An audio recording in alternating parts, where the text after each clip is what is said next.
Here we go. So question for everyone. Good morning, everyone. Hope you're doing well. Hey, welcome to the Misfit Call. It is the Daily Awakening. It is March 10th, episode 383. Put this over into presentation mode here, speaker view on YouTube. Awesome, awesome. Go ahead and send out your 3 messages this morning. Those seem to be making a difference.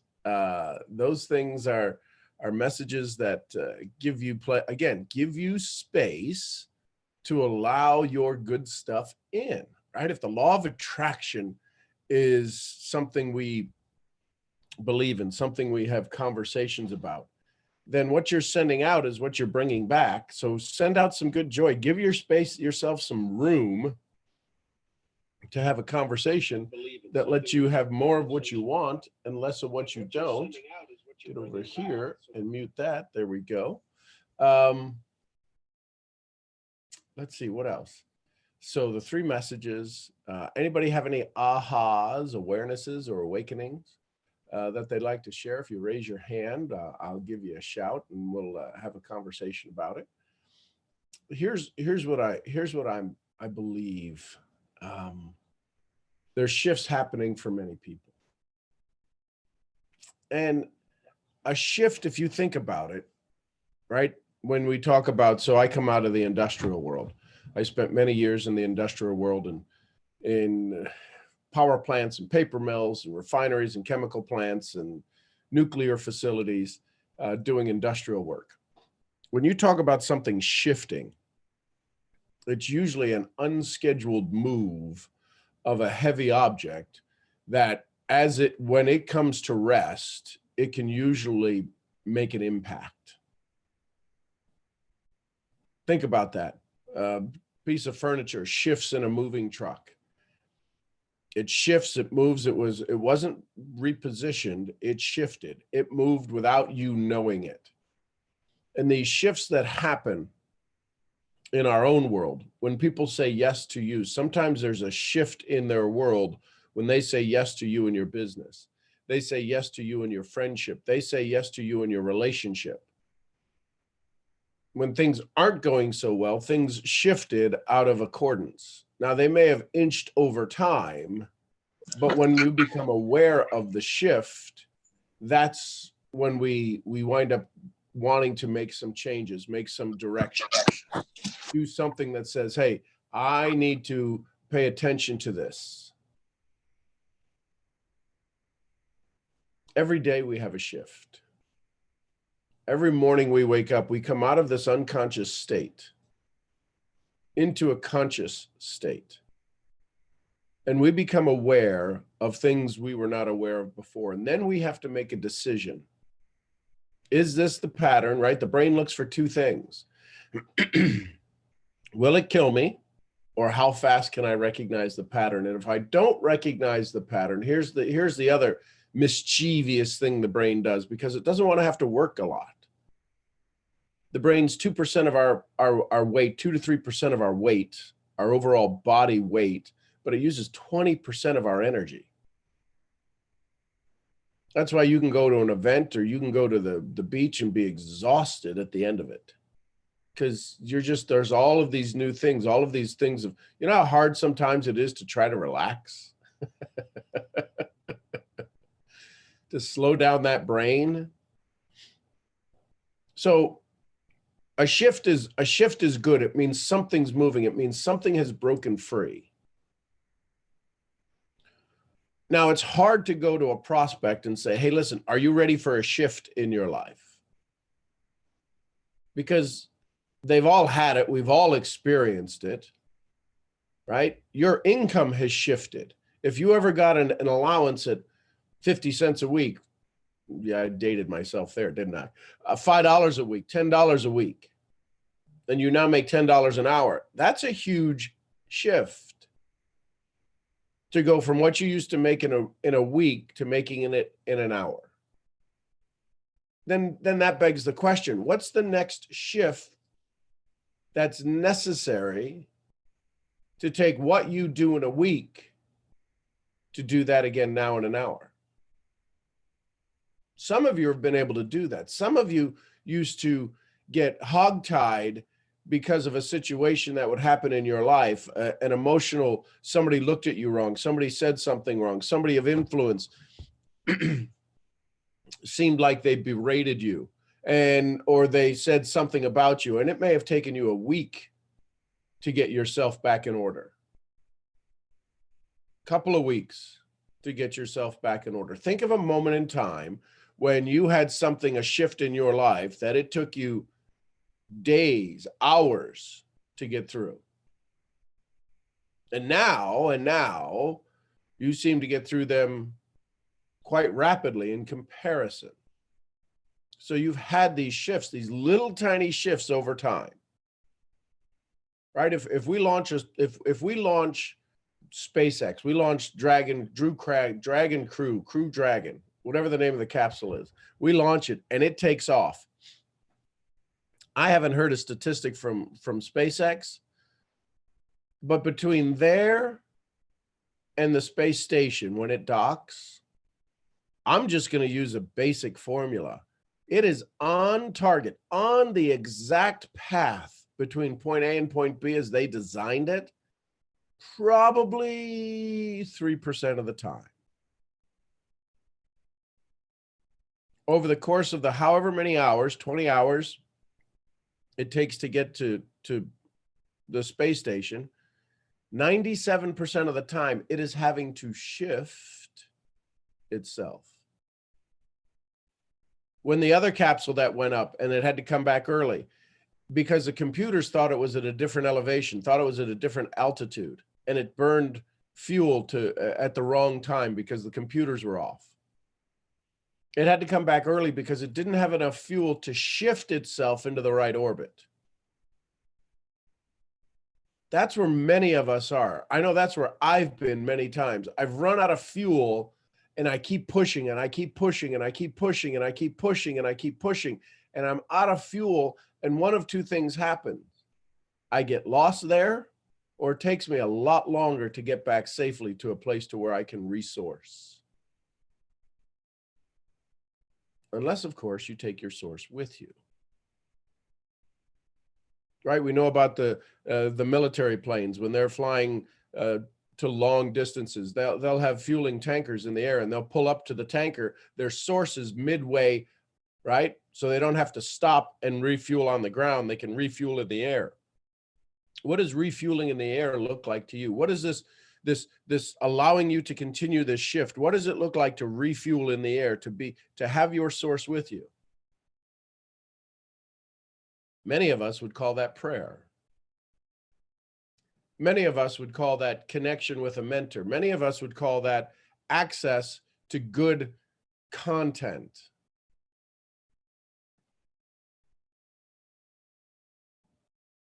It's always available. Your source is always available. The source to drive you, to move you, to help you have more, do more, be more, to help you do more by doing less. That's being attached to your source. Right? We see these people in offices sometimes have fire extinguisher races. And they turn the fire extinguishers over and they do whatever they do. They squeeze the trigger, and then it's how far will the wheels roll? How far will the propellant push them? But the race is over because the fire extinguishers run out.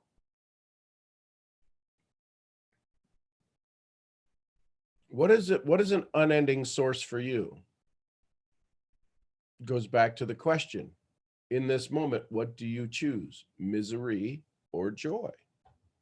The reason you run out of joy is because possibly, you run out because you either don't want joy.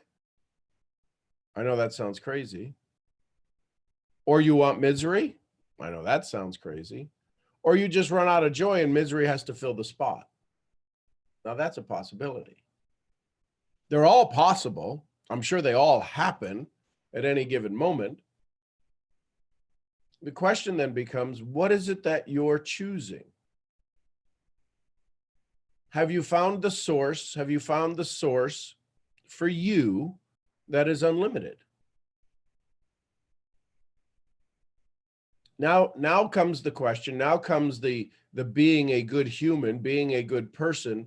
If I'm going to get so much from this source, what do I have to pay in return?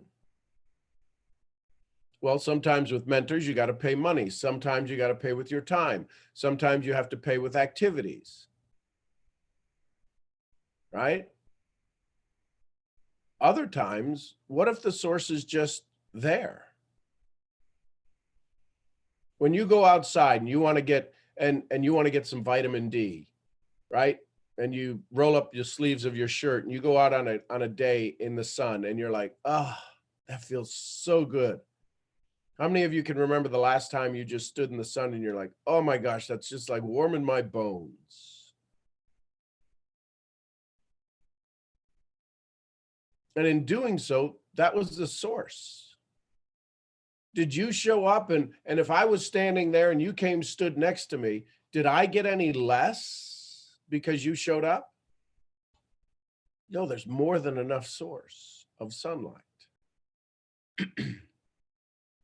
Magnify it, turns things into fire. Block it, and it really doesn't do so good.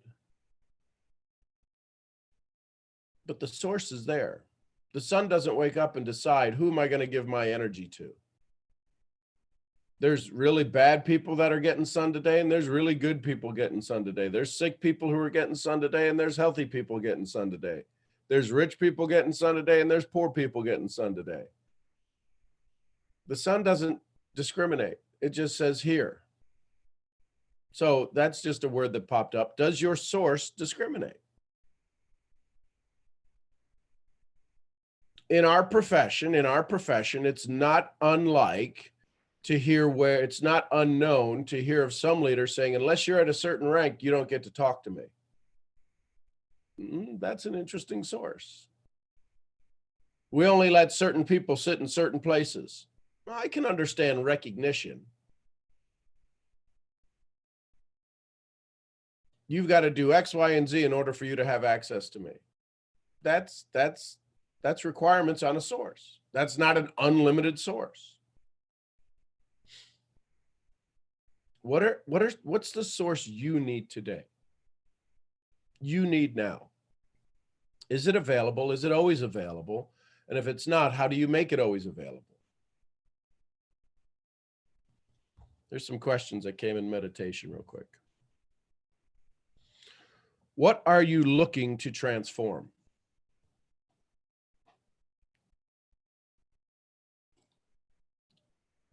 You're in a pretty amazing soul. What part of you, what are you looking to transform? This goes back to the conversation we were just having, I think. What do you have for the transformation? Right? When you watch the movies, one of the movies that comes to mind for transformation is a comedy, Young Frankenstein. Some of you may have to Google that. But if you've watched Young Frankenstein, in the transformation where they're, he created Frankenstein, and they puts the abnormal brain in him. And then at the end, where they're like, well, they can do a transition and they can transfer some brain power, right? That's what the intent is, some brain juice. What do you have for the transformation?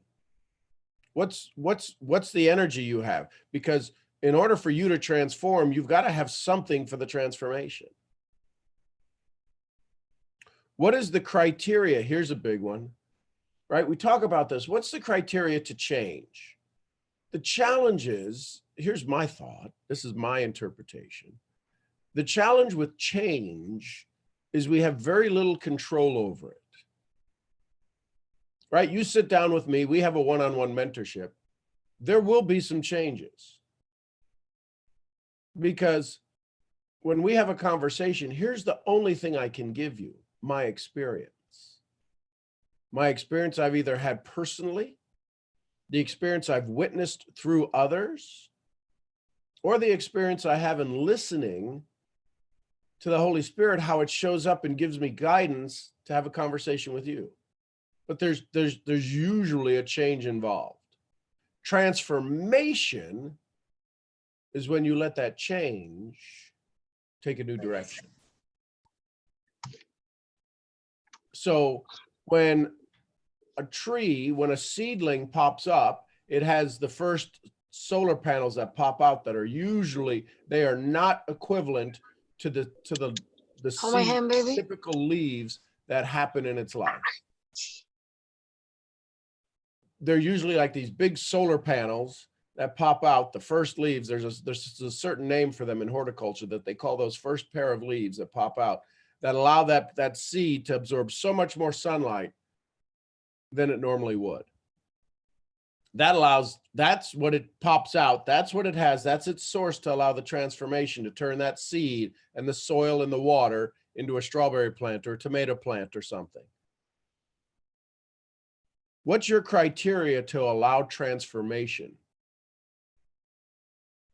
Change usually happens beyond our control a lot of times. We'll change something, we'll go, oh, I want that. It'll be a short-term decision, but a transformation is a long-term commitment. What are you transforming from?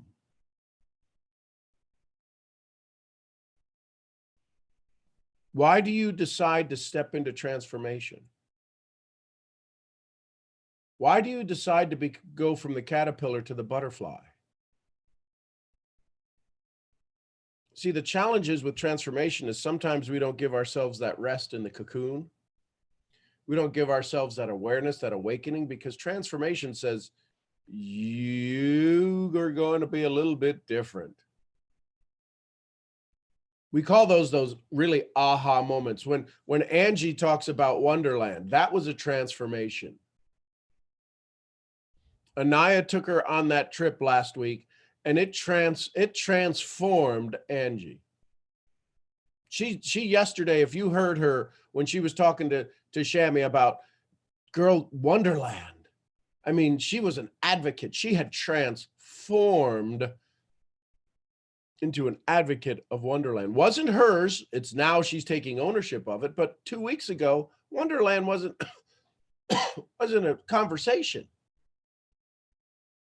But what that messenger, God's word, said to her, Anaya, the Hebrew translation, transformed this messenger, Angie's name, into this advocate, this transformed soul who now believes that it's one of her missions now, to help people experience Wonderland.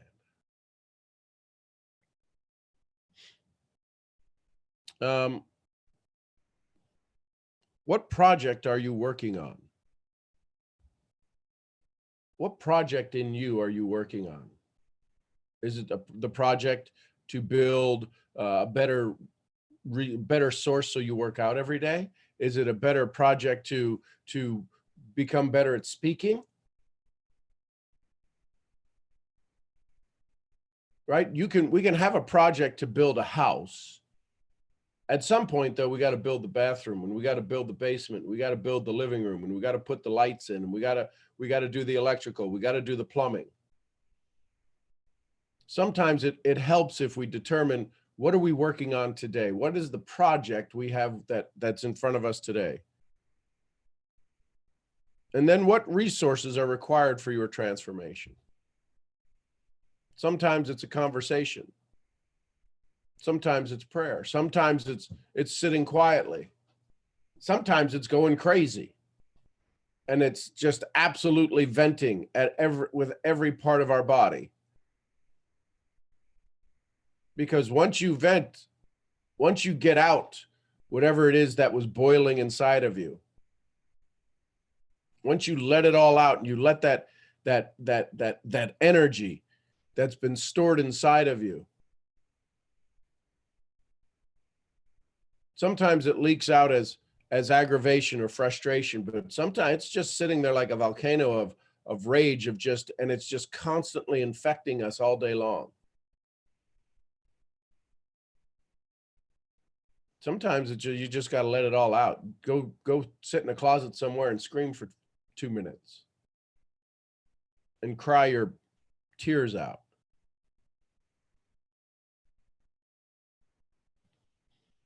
What's your source for change today? What's your source for transformation? Can't see the screen when I take my glasses off.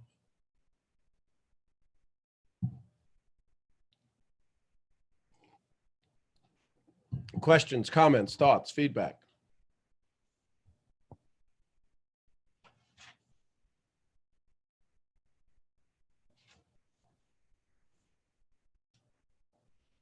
Good morning, Stan. Good morning, Sean. How you doing? Outstanding. I just want to start by giving gratitude and saying thank you for these calls.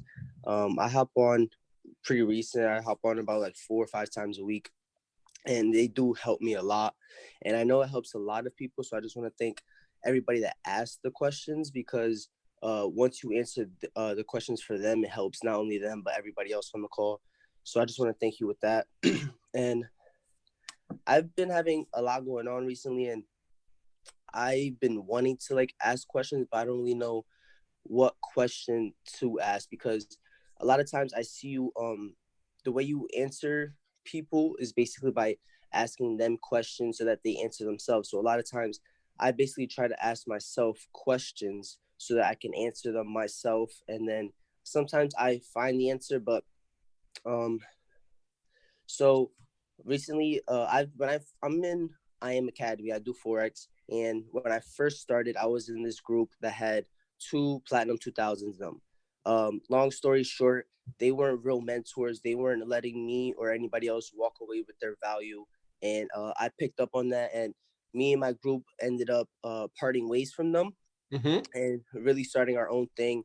And then I was also a part of another group that had multiple chairmen in it, a couple chairman 100s. And then a couple of days ago, actually, I was in that group chat, and I had talked about trading, talked about a certain trade that went against a product from IM Academy. Long story short, that trade that sent from IM Academy hit stop loss. My trade that I sent actually hit TP.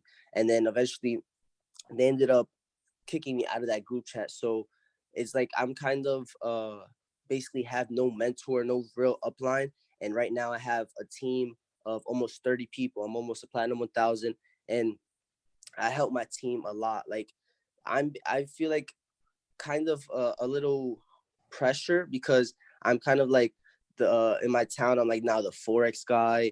If anybody has questions about Forex, come to Stan. If you need trainings, come to Stan. So every week I'm consistently doing trainings for my team. I'm trying to build myself mentally so I could be a better leader for them. But sometimes it does feel like I'm doing a lot, and sometimes I can see myself to be an overthinker and just think so much of like future plans. And I'm like a visionary, so when I think about these future plans, like I could really see them. Like I see myself being chairman, speaking at events, building leaders. But I guess my question really is, how can I build leaders to help me out and take some of that pressure off? And also I've been trying to I just started watching Dr. Joe Dispenza. My friend Brittany put me on, and today and last night I had meditated, because I know that is a great way to slow down and be in the moment. But sometimes I'm in my meditation and I can hear like that other voice in my head, either thinking of like, oh, like the fan that's on or something. And I just really like need help like slowing down, and again like building other leaders in my organization. Cool. So are you looking, and this isn't to confront, it's to awaken the part of your dialogue that I heard you as you described the situation of the communities that you were in, and then asked to leave because of your friction that was being created. I would encourage you to answer some questions. They don't have to be here right now, but define a leader. Because when I heard you define a leader, there was titles that was associated with them. Titles based upon the way your company gives, based upon the number of people they've engaged in a process. Is that really a leader? You defined a mentor. You realized you used a fairly good definition of a mentor that we've heard before, is that that's somebody who lets you walk away with their wisdom, and they weren't giving you any wisdom to walk away with. So you changed the definition of who they were and what title you gave them. But I would ask you to say, when you want to stand on stage, is it out of right or is it out of righteousness? Do you have, when you reach chairman, whatever it is, whatever title you think you need to have in order to stand on stage, is that because a righteous reason to stand on, because you've got the rank, you now deserve space on stage? I'm not saying you, but what I'm hearing is that sometimes people, when they get these titles, they become entitled. If you were to look at me based upon a rank I have, a lot of people wouldn't be paying attention to me at all based on rank, right? I'm not even in your company. So therefore, I have no rank in your company. I have no right in your company. I have no righteousness in your company. Why is my message even valuable to anybody if I have not achieved a rank? Because I believe leadership is based upon that thing you do, not what you were given. See, anytime we advance, anytime we reach a compensation benchmark in our professions, the company advances us a rank. They usually advance you more income.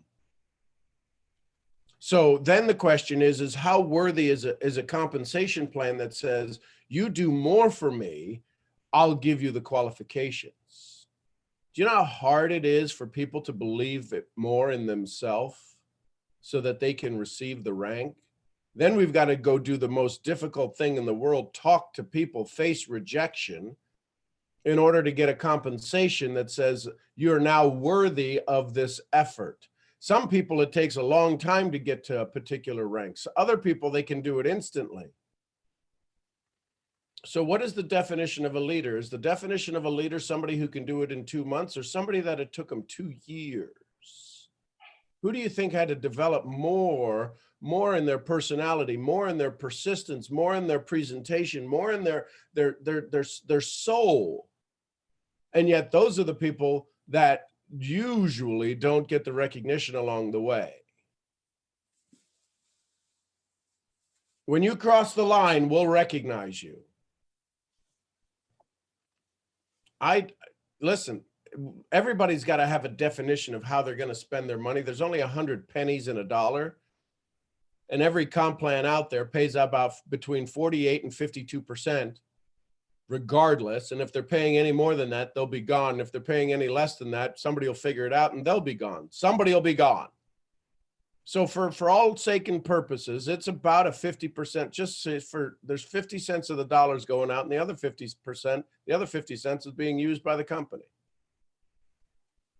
So when you take 2 years to get somewhere and I can do it in 2 months, why am I professed as this amazing leader? It just means it can be done in 2 months. It also means it can be done in 2 years. So I would ask you to define what a leader is. Now, you can go play in the comp plan. You can go play in any market, right? If you understand what the requirement is, and now all of a sudden you have a conversation with somebody. Why am I able to have a conversation with 70 amazing souls? 80%, 90% of them are not in the compensation plan I am, but 100% of you are in the same business I am of building people. The challenge is that when you look at trades, it's the same thing as looking at ingredients. Now, wait a minute. We don't sell potions, lotions, or soap on a rope. No, I get that. But people can get pretty, what's the word I'm looking for? Emphatic about an ingredient. And a trade is no different than an ingredient in a product. Oh, that product gives me a rash. That trade gives me the runs. It's the same thing. Yeah, but there's certain dynamics. If there were certain dynamics, then they wouldn't have to build algorithms that took a percentage, that took the arbitrage of a half of a penny to try to create a winning algorithm over a period of time. The challenge is you're trading at the human level when you're trying to compete with computers. There is so much emotion that goes into that. And you can have, yes, I saw something yesterday. There's the handbag, there's the this bag, there's the double T, there's the this, there's the double M, there's the winning, I don't know, there's the Mickey Mouse ears, whatever the thing, whatever some emotion put into a trade, it's still emotions. When they put there's a couple of people I know that create algorithms that are absolutely ridiculous. They get 12 and 1500% returns. And the reason they can't launch it is because they'd be shut down. But there's algorithms that can figure out the arbitrage of a trade. And what happens is when you go against somebody and say, well, this is, I thought this would work. You're now dealing with emotions in a non-emotional thing that's called a trade. So then you've got to ask yourself, what is a leader? Is a leader somebody who can say, hey, listen, trade how you want, right? You want a hot McDonald's hamburger, order it without pickles because their formula puts pickles on everything. And they don't kick you out of the restaurant. They make you stand over there and they go, wait for your meal. Maybe, Stan, maybe you're just being put in a good line to wait for what you've asked for. So I'd ask you, one, to define what, and I'd ask all of you to look at this. What is the definition of a leader? Is it a mom with 3 kids who's doing their best every day to try to figure out how to take care of themselves, how to live partially every day towards their dream, how to keep their vision alive? You want to talk about somebody who's a leader that makes world leaders look like just goofballs? Find me a single mom who's trying to figure out how every day to keep their kids happy while they're struggling with life, realizing the reality of life that they're sitting in right now. But they let their kids believe that life couldn't be any better. They give up their food for their kids. You want to talk about a leader? You want to talk about somebody who would put to shame some of these people who walk across stages? And I don't care what field you're talking about when I talk about that. So define what a leader looks like to you. Maybe, possibly, you might have to adjust your sail on what wind you let blow your ship. And then secondly, determine the results. Look at the sail, look at the wind, look at the ship. There's a lot that goes into this. This is why sometimes we have to be in this transformation. We've got to be in the cocoon. See, there's stuff that happens inside that cocoon when a caterpillar goes into a butterfly. And then when the butterfly shows up, which is more durable? Which is more durable, the caterpillar or the butterfly? I got to say, if a caterpillar was on a 5-foot high limb and it fell, it's probably got a little bit more tigger in it, a little bit more bounce in it than a butterfly. But the butterfly has the big wings, it falls slower. So why would a caterpillar go from this robust, bulletproof, almost bulletproof comparative thing, existence, to this mush, to reform, to come out and be so fragile that the slightest breeze would change it? Why? Because of its beauty. There was no color in the caterpillar. How did all of the color on a monarch butterfly show up? Where was that color at? How, when it comes out of the cocoon, it breaks out of the cocoon, it's absolutely exhausted, and these fragile wings all of a sudden take flight. That's where many of us are. Some of us haven't entered into the cocoon yet. And we sit down and we decide where our source is. I do not know the answer to this, but I don't know how many cocoons start and never finish. I know I've seen some, but I don't know what the number is. So the question then becomes, definition of a leader. What's your source? What's your source that is unending, that is unchanging, that allows you to ask it questions on a daily basis, on a regular basis, that says, I need some help. And in a blink of an eye, it's standing over your shoulder and it says, whatever you need, I'm right here. Whatever you need, I'm right here. The challenge is we never ask the one that's right here. We go, yeah, I got you. I hear you. Just sit down for a second. I want to ask them. They got what I want. Do they really have what you want, or do they have what you're whining for? Ooh, where did that come from? I want more money. I want more life. I want a rank. I'm not saying this is you, Stan. This is just what's coming out right now. You triggered this conversation. The source that's running through me right now just said that. I've never said that before. Are you whining for what they have? Not wanting, whining for. And when I say whining, you're not standing on your own 2 feet. You're wishing that you could have something they have when you already have it. You already have it. Everything that you want is already inside of you. Everything you want is already inside of you. It's impossible that it's not. You can't have a dream and not have the capability and capacity to do it. At least definitely you can't have a dream in this country and say, yeah, but I could never do that. Is that helping, Stan? It definitely is. I feel like where I could define a leader, and I do find myself to be a very good leader. I see you as a great leader. I see this community as a bunch of great leaders. My single mom, she's a great leader. So I definitely could define the leader. I feel like I definitely need to look for that inner source and get answers from them. I do. So like. let me ask you a question. How often do you get to see your mom? Is she every day? Okay. So here's what I'm going to ask you to do. This will trigger some things. I'm going to ask you to take about 5 minutes with your mom and tell her all of the amazing things that you get to do now is because of her.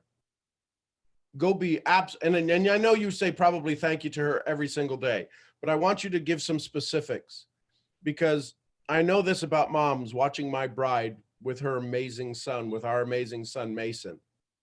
I know moms have a different perspective of their boys than any other person on the planet that sees their boys. And she would probably have given you everything she's been able to give you, and you probably giving her so much back right now. But please go spend time in gratitude and say, the things that you have done for me, the skills that you have given me, I could have learned no place else. And go be proud to her that you got to brag on her on this call in front of 69 folks. Let her know that the wisdom that she poured into you from the second that you were conceived to this moment now has always been life-changing and will continue to allow you to change your life and transform your life in ways you've yet to imagine. Because in that depth of gratitude, in that, I'm looking at your picture of you in that amazing turtleneck. One day I'm going to own a turtleneck like that, a shirt like that. It'll make me look cool. The fact that you stand in presence, that you stand in grace the way you do, in glory the way you do, comes from a source.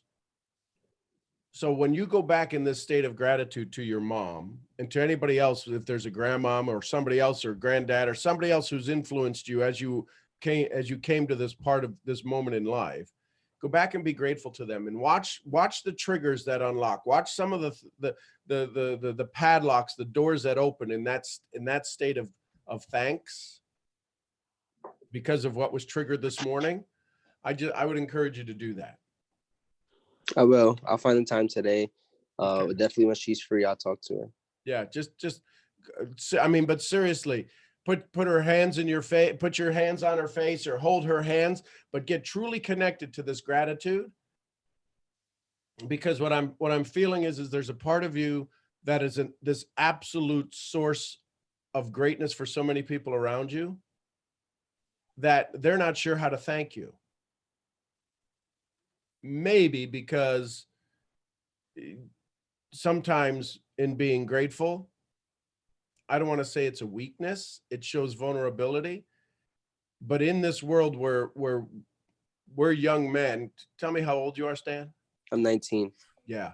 So you've had to become a man sooner than a lot of people expected. And you've either taken on that torch, or it was passed to you at a earlier than most of us expect to get it. So there's a part of you that has to stand tall and stand strong. And in doing so, there's some emotional sides that sometimes we don't really want to touch on or uncover. Does any of that make sense? Yeah, it definitely does. And even just like, of course, that's my mom, and that sounds easy, but it kind of isn't, because like in my household, know it isn't. That's why I'm asking you to do it. Yeah, my household, we don't really like do stuff like that. So just like even me thinking about that is like, damn. But I'm definitely gonna try and do it. I'm definitely going to do it. That's why I need you to do it, because that's the next layer of leadership. That's the next, and most people won't get that. Here's Stan, here's the great news. You get to do it when you choose to do it. You know when most people want to do it? When they're gone. And that's when their heart breaks. So I'm going to encourage you to do it sooner rather than later, whenever you decide. I will. Does that help? Yeah, it does. Thank you so much, Sean. I really appreciate you. Thank you for being here. Love you tons, brother. Thanks for making the world a better place. Let's see here. Christian, good morning, Christian. We got Christian on the line 72. Good morning, Christian. Good morning, Sean, and good morning, every single beautiful soul in this call today. It's been an amazing morning. Sean, I'm grateful for every single day. And when I don't connect to this calls, I'm losing a little bit of knowledge, of insight, of that beautiful mind of yours. And every time I connect to it, something just snaps back at me. So thank you again. Stan, you're looking for the leader inside your own self. That's my only comment on that. I did exactly what Sean said about my mom. It's a challenge. I had to actually separate from my mom for a while because she couldn't understand where my mind was at. And Rhonda knows about this. And I separated so I could elevate my mind and my love, in a sense, because we've always struggled with each other. But it gave me the opportunity to take the chance when I got back to her and say, Mom, I'm grateful for everything you did. What I am today, I owe to you. And so on and so on. And when she's like, she asked me, I asked her, I was doing some stuff, and she's like, well, you should leave that to the big leaders in your team. And I'm like, Mom, I'm actually one of them right now. And that blew everything out of proportion. You had to see her face. For the first time in my life, I saw my mom speechless. She already understood where I had gone up to in my life, my growth. And that blew everything out of my life to another perspective, and even better than it was ever before. My relationship with her went 300% on a snap right there. But as the same way I tell you that I'm struggling also with some issues with my own leadership, which is why I'm going to ask Sean, how do you deal with lying leaders? Because that's confusing to me. It's a real simple way. It ain't easy. Forgive. The thing that came up when you were talking about your mom, the reason moms get bent is not because they're getting bent at us, is because they think they didn't do enough. I go back to the moment when my brother was outed back when I was 14, and Irish Catholic family, my mother Russian, and I mean extraordinarily, extremely extremists in culture and faith and family, and somebody comes up and says they're gay. My mom for years thought she did something wrong. She went into this deep dive of not depression, but of information exchange and education, trying to figure out, what did she do wrong? Did she eat the wrong berry? Did she eat the wrong this, that, or the other? And she just went into this, what did I do wrong? So when we sometimes get sideways with that source, this is guys talking now. And I don't know if it's this, I don't know that it's the same with girls and dads, but moms, there's just this unique connection, male or female. But sometimes when your mom looks at you and you're not right, when she says to you, have you lost your mind? It's because you're not fitting into the memory that she anticipated. And they think moms take this, guys, we have no clue. We have no clue what the absolute connection that a mother has with a child. Birthed it, raised it, kicked in its belly, did all of this stuff, and then leaves, and then grows up and is going to leave again. How many times can you deal with somebody leaving you? And then at some point, God forbid, they say the worst thing is for a parent to have to bury a child. Leaves you once at birth, leaves you again at adulthood. And the whole time, all they can wonder is, am I doing so much?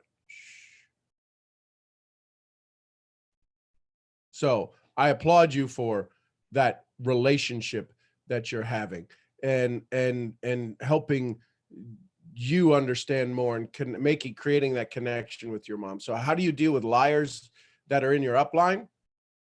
Listen. Yes. Forgive them. Otherwise, you're drinking the poison, hoping it kills them. All they can do is, listen, if a snake, you know the story of the snake and the scorpion, right? Or the turtle and the scorpion, or whoever was going to carry the scorpion across the river. No, but I'm sure I'm going to listen to it right now. Well, note it down. Here's the story. The snake is going to cross the river and the turtle's going to cross the river, and the scorpion says, hey, let me get on your back. And the turtle goes, no, you're a scorpion.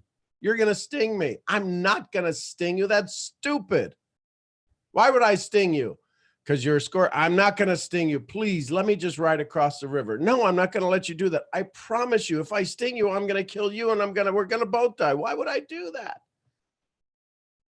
So after a long debate, the turtle says, all right, get on my shell. And it gets on your shell. They get halfway across the river. And it's just a slow meandering river. And they get halfway across the river. And all of a sudden, the scorpion stings the turtle.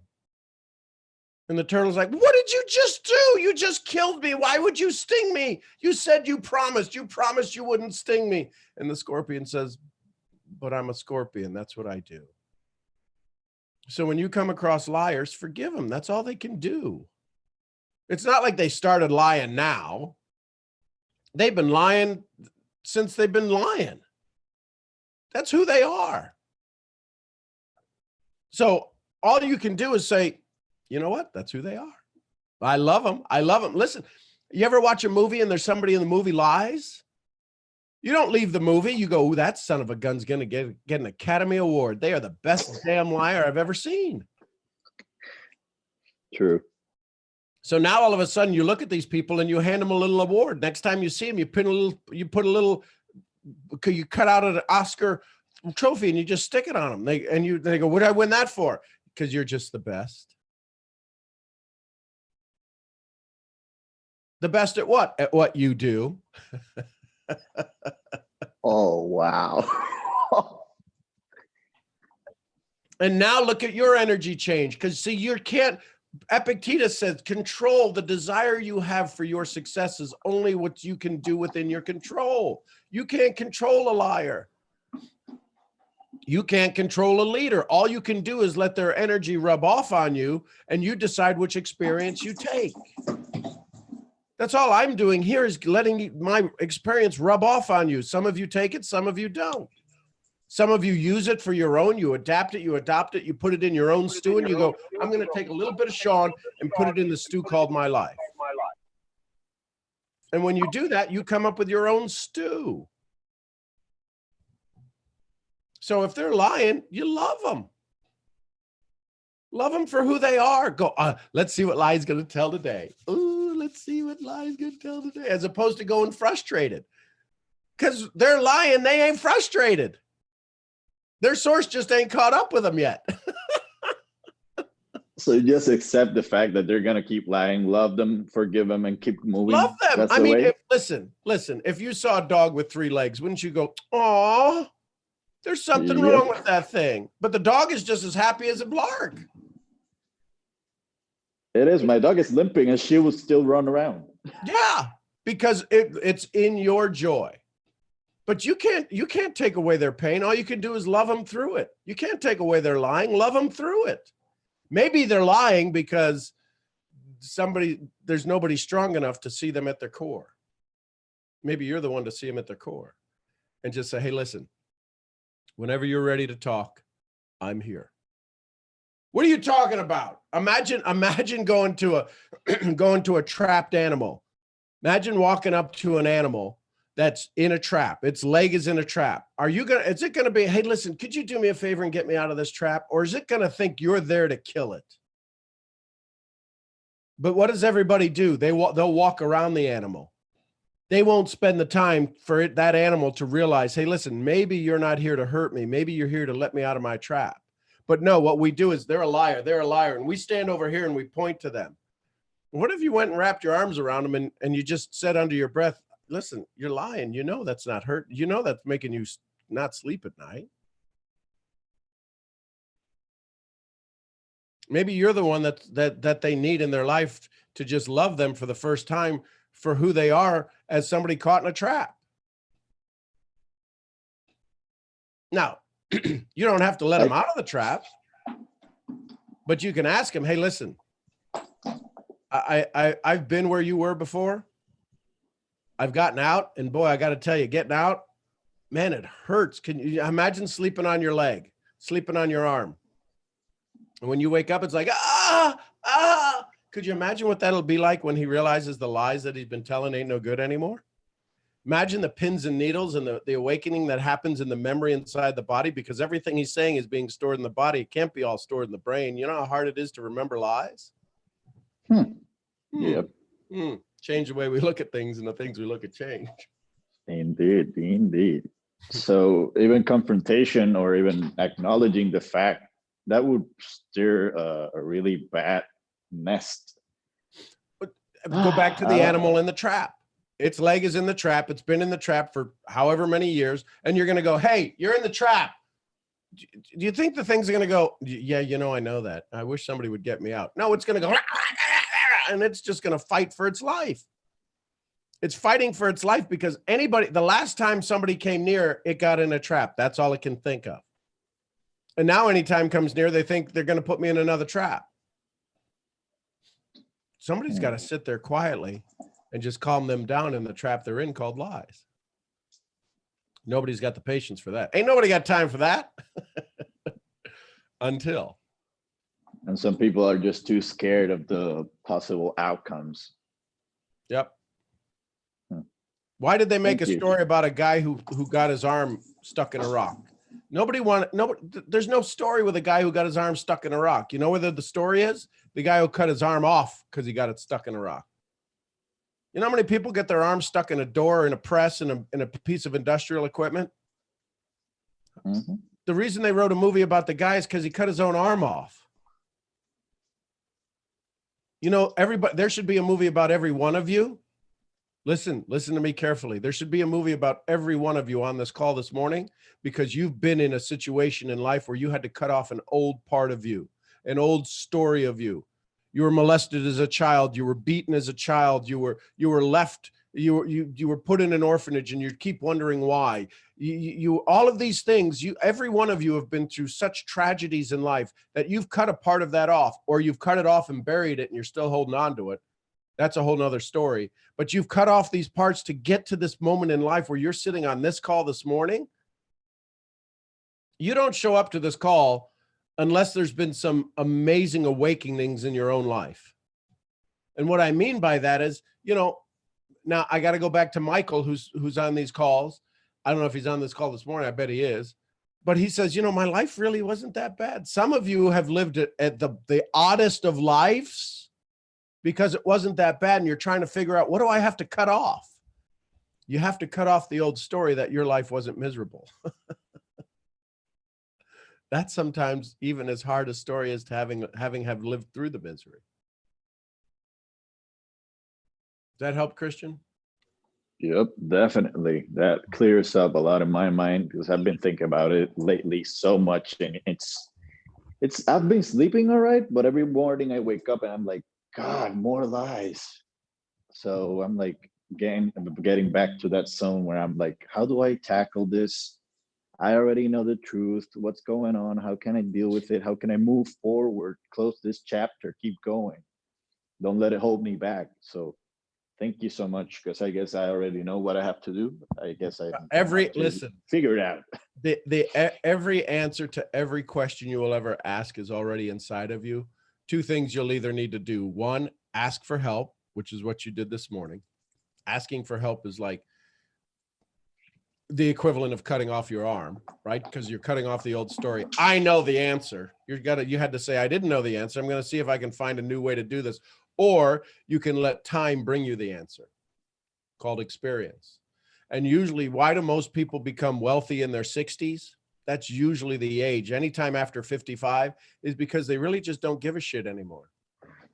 They gotta wind up pulling their head out of their tuchus, and they go, you know what? I've been an idiot for the last 54 years of my life, last 55 years, 60 years of my life. And now all of a sudden they get back to core values. Your core value is, do you want to be somebody who's worrying about liars? The answer to that is no. The answer is, do you want to be worrying about Christian and those that you love and hold dear? Then the answer is yes. Then you have no time for liars. Just let them be. Oh, there goes a liar. There goes a Lamborghini. There goes another liar. There goes somebody in a Hyundai. It doesn't matter. Just they're going to go by. You can't judge anybody. You can't say somebody in a Lamborghini is successful and look at somebody else and go, they're a liar.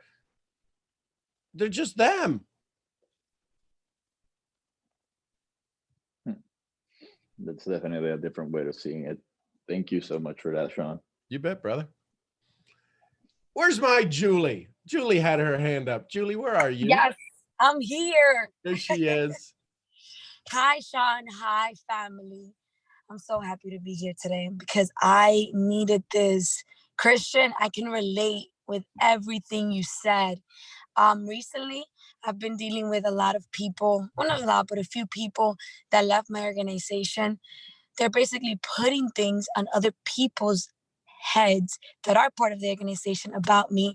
They're saying lies. They're claiming that I'm a bad leader, that I don't care about them, that I only care about the business. And I know 100% that, I'm not that type of individual. These people that I'm talking about that are putting, this person that's putting things in other people's head, he used to be one of my best friends in the business. And I was shocked when I found out that he was spreading all these rumors. Literally, like, he will go on Instagram, reach out to people from my team, tell them that they don't need me, that they don't need IM, that they don't need a leader, that I'm a bad individual. And, of course, it hurt because this person was one of my closest friends. And I remember when he first started, he said, I will never quit. I will never leave you. You will always have my loyalty. And when someone tells me that, loyalty means everything to me. A person's word means everything to me. So when I found out, it took a toll on me. And I was questioning myself. I was questioning if I was a good leader. And, I know you said to forgive them. I know you said that. I know you said, forgive them, Julie. You told Christian to forgive these people. And I am going to forgive them.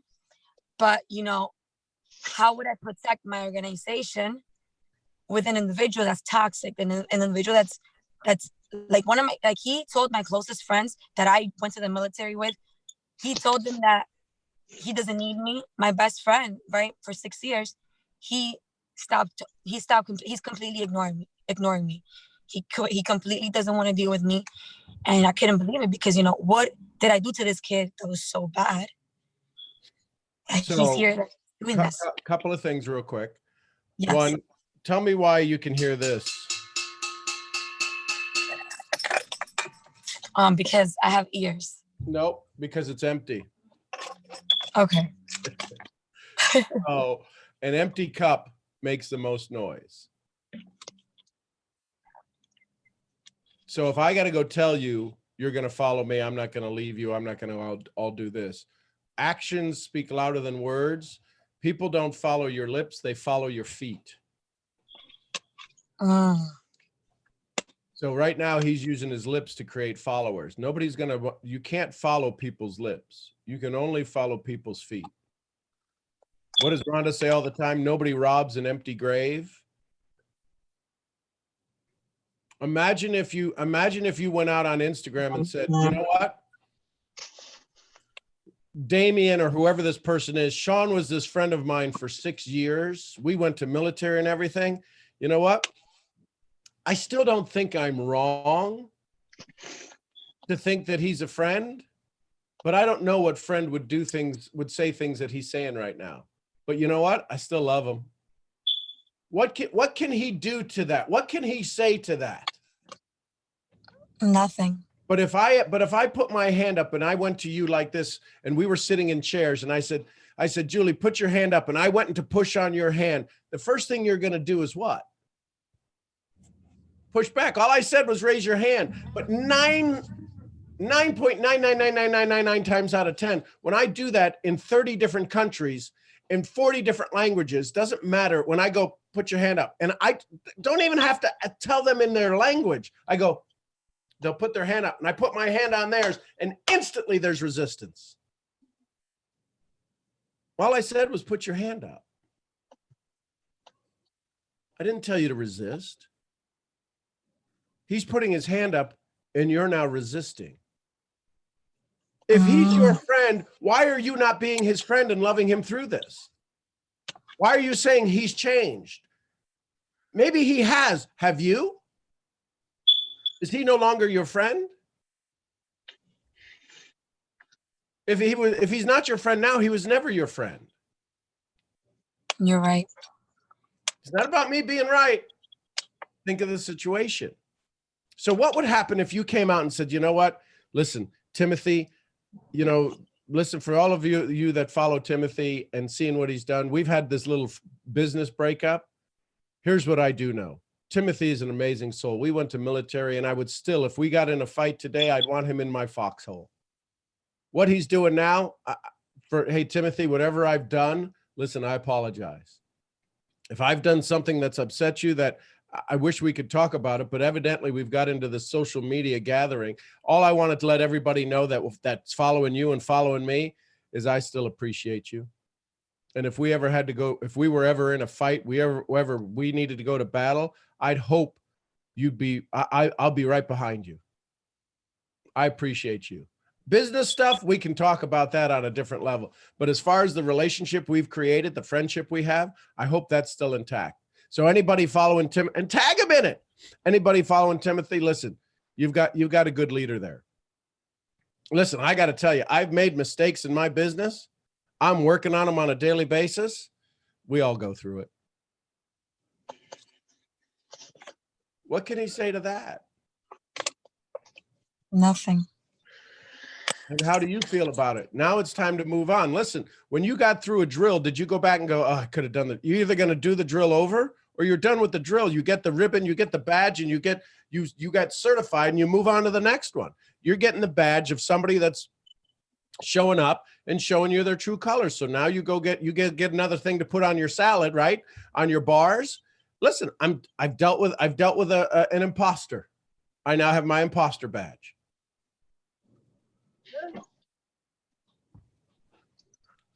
Undercover. Go undercover. Now it's okay. So he was undercover. So now I know what it's like to deal with an undercover agent. Thank you, Sean.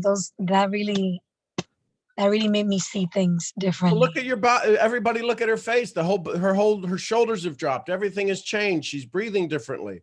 Her smile's showing up now. This is your business. Do you know how many people listen? If you're not getting haters, you're not on your path. So think about this, folks. Somebody comes up to you, you go see something on social media about me that says Sean's the biggest dick. He's this asshole. He's this absolute fraud. What are you going to say about that?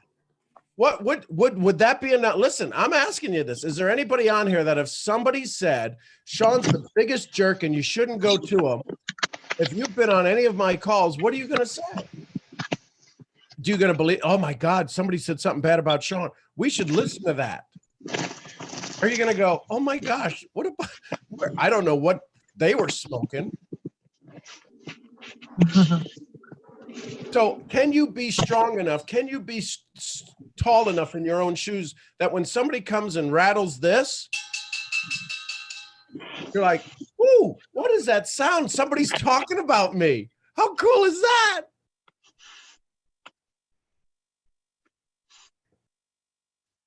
Hey, Sean, can I add to that? I would hope so.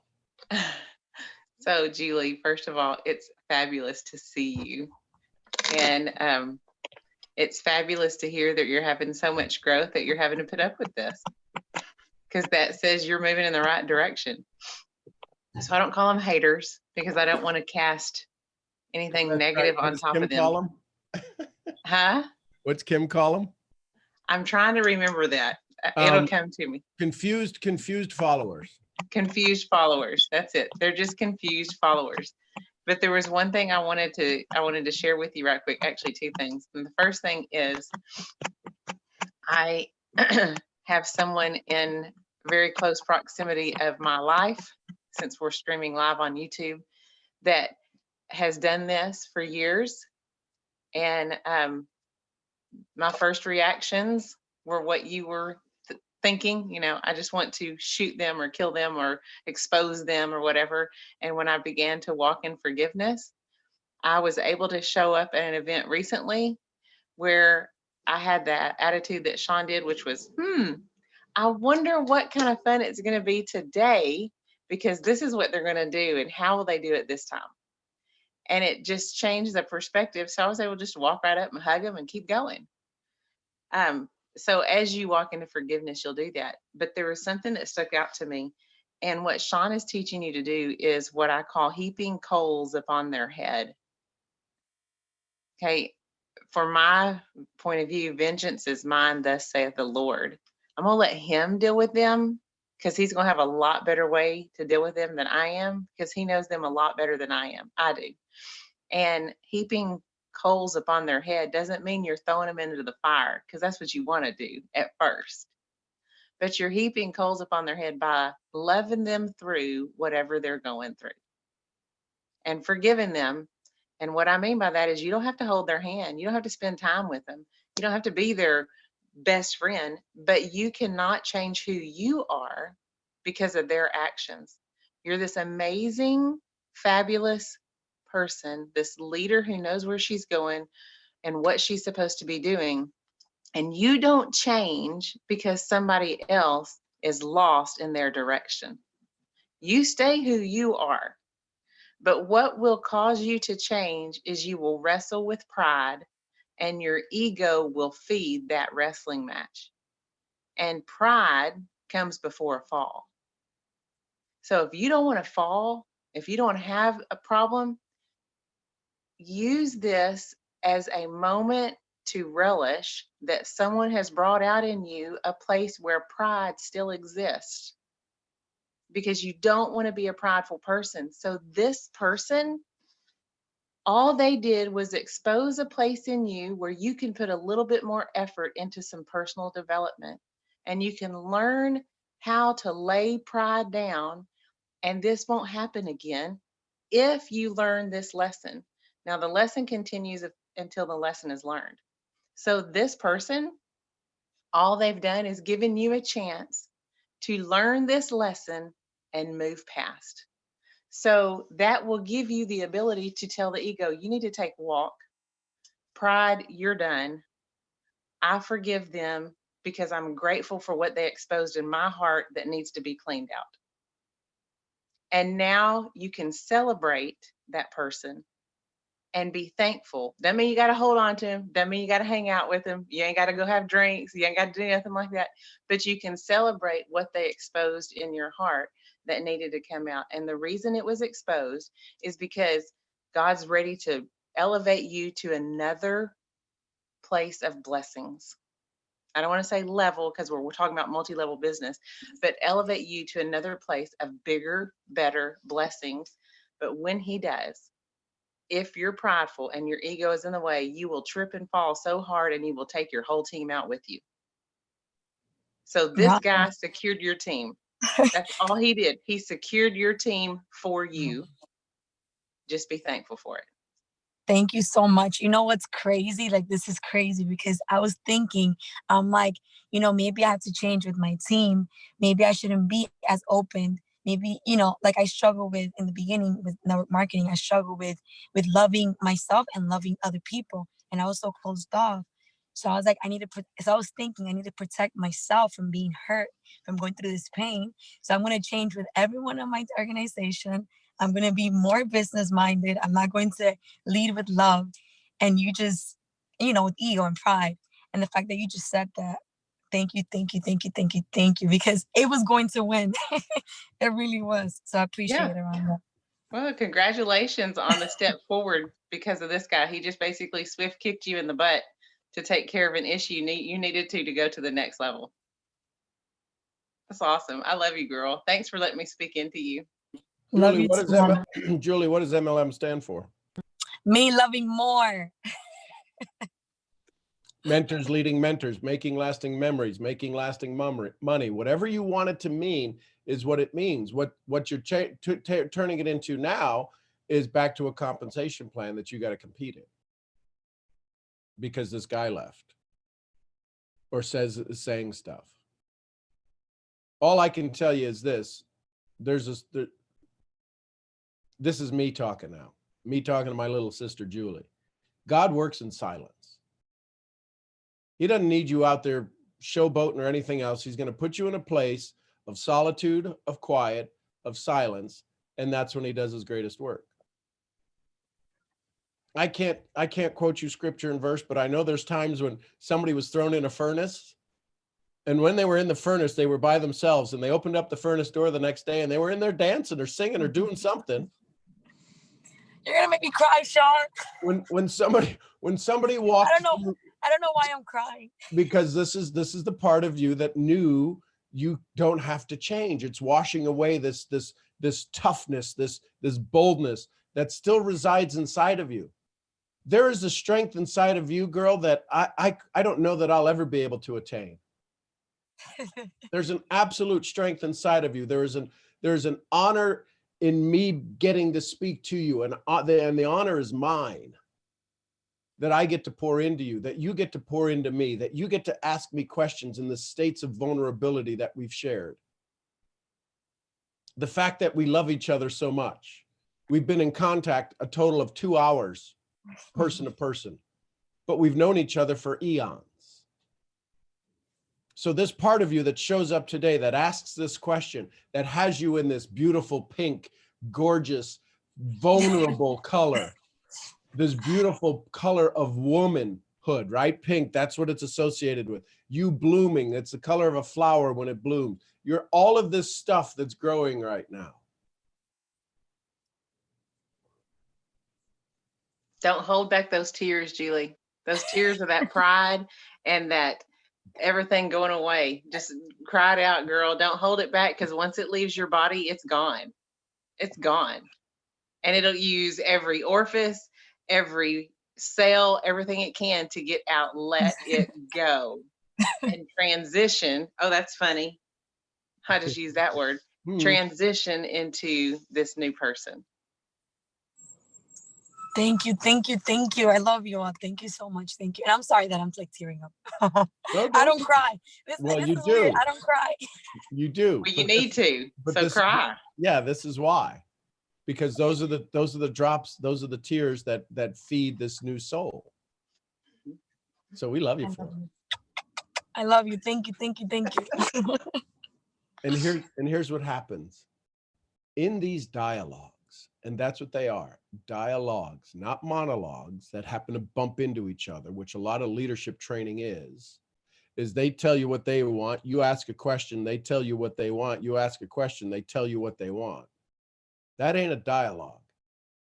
That's not mentorship. Mentorship is letting you know how you could do the things you didn't know you could do. I can tell you 1,001 things you can't do, but it takes a certain skill for all of us to be able to talk to somebody to help them understand that they can do things they didn't know they could do. That's the sign of a mentor. Can they get you to do things you didn't even know you could do? Because they're not worried about their greatness. They're worried about your greatness. Can you build a team of 1,000 advocates who speak your name with joy and happiness? What do we always hear? All you need is 1,000 customers, 1,000. You don't need millions. You need 1,000 raving lunatic fans. You can have whatever you want because you're helping 1,000. You're giving 1,000 raving lunatic fans whatever they want. And all they want is more. Can you be a chameleon strong enough, fast enough, long enough to go find 1,000 raving fans? That's all we need. Then we'll let that just precipitate out and change the world.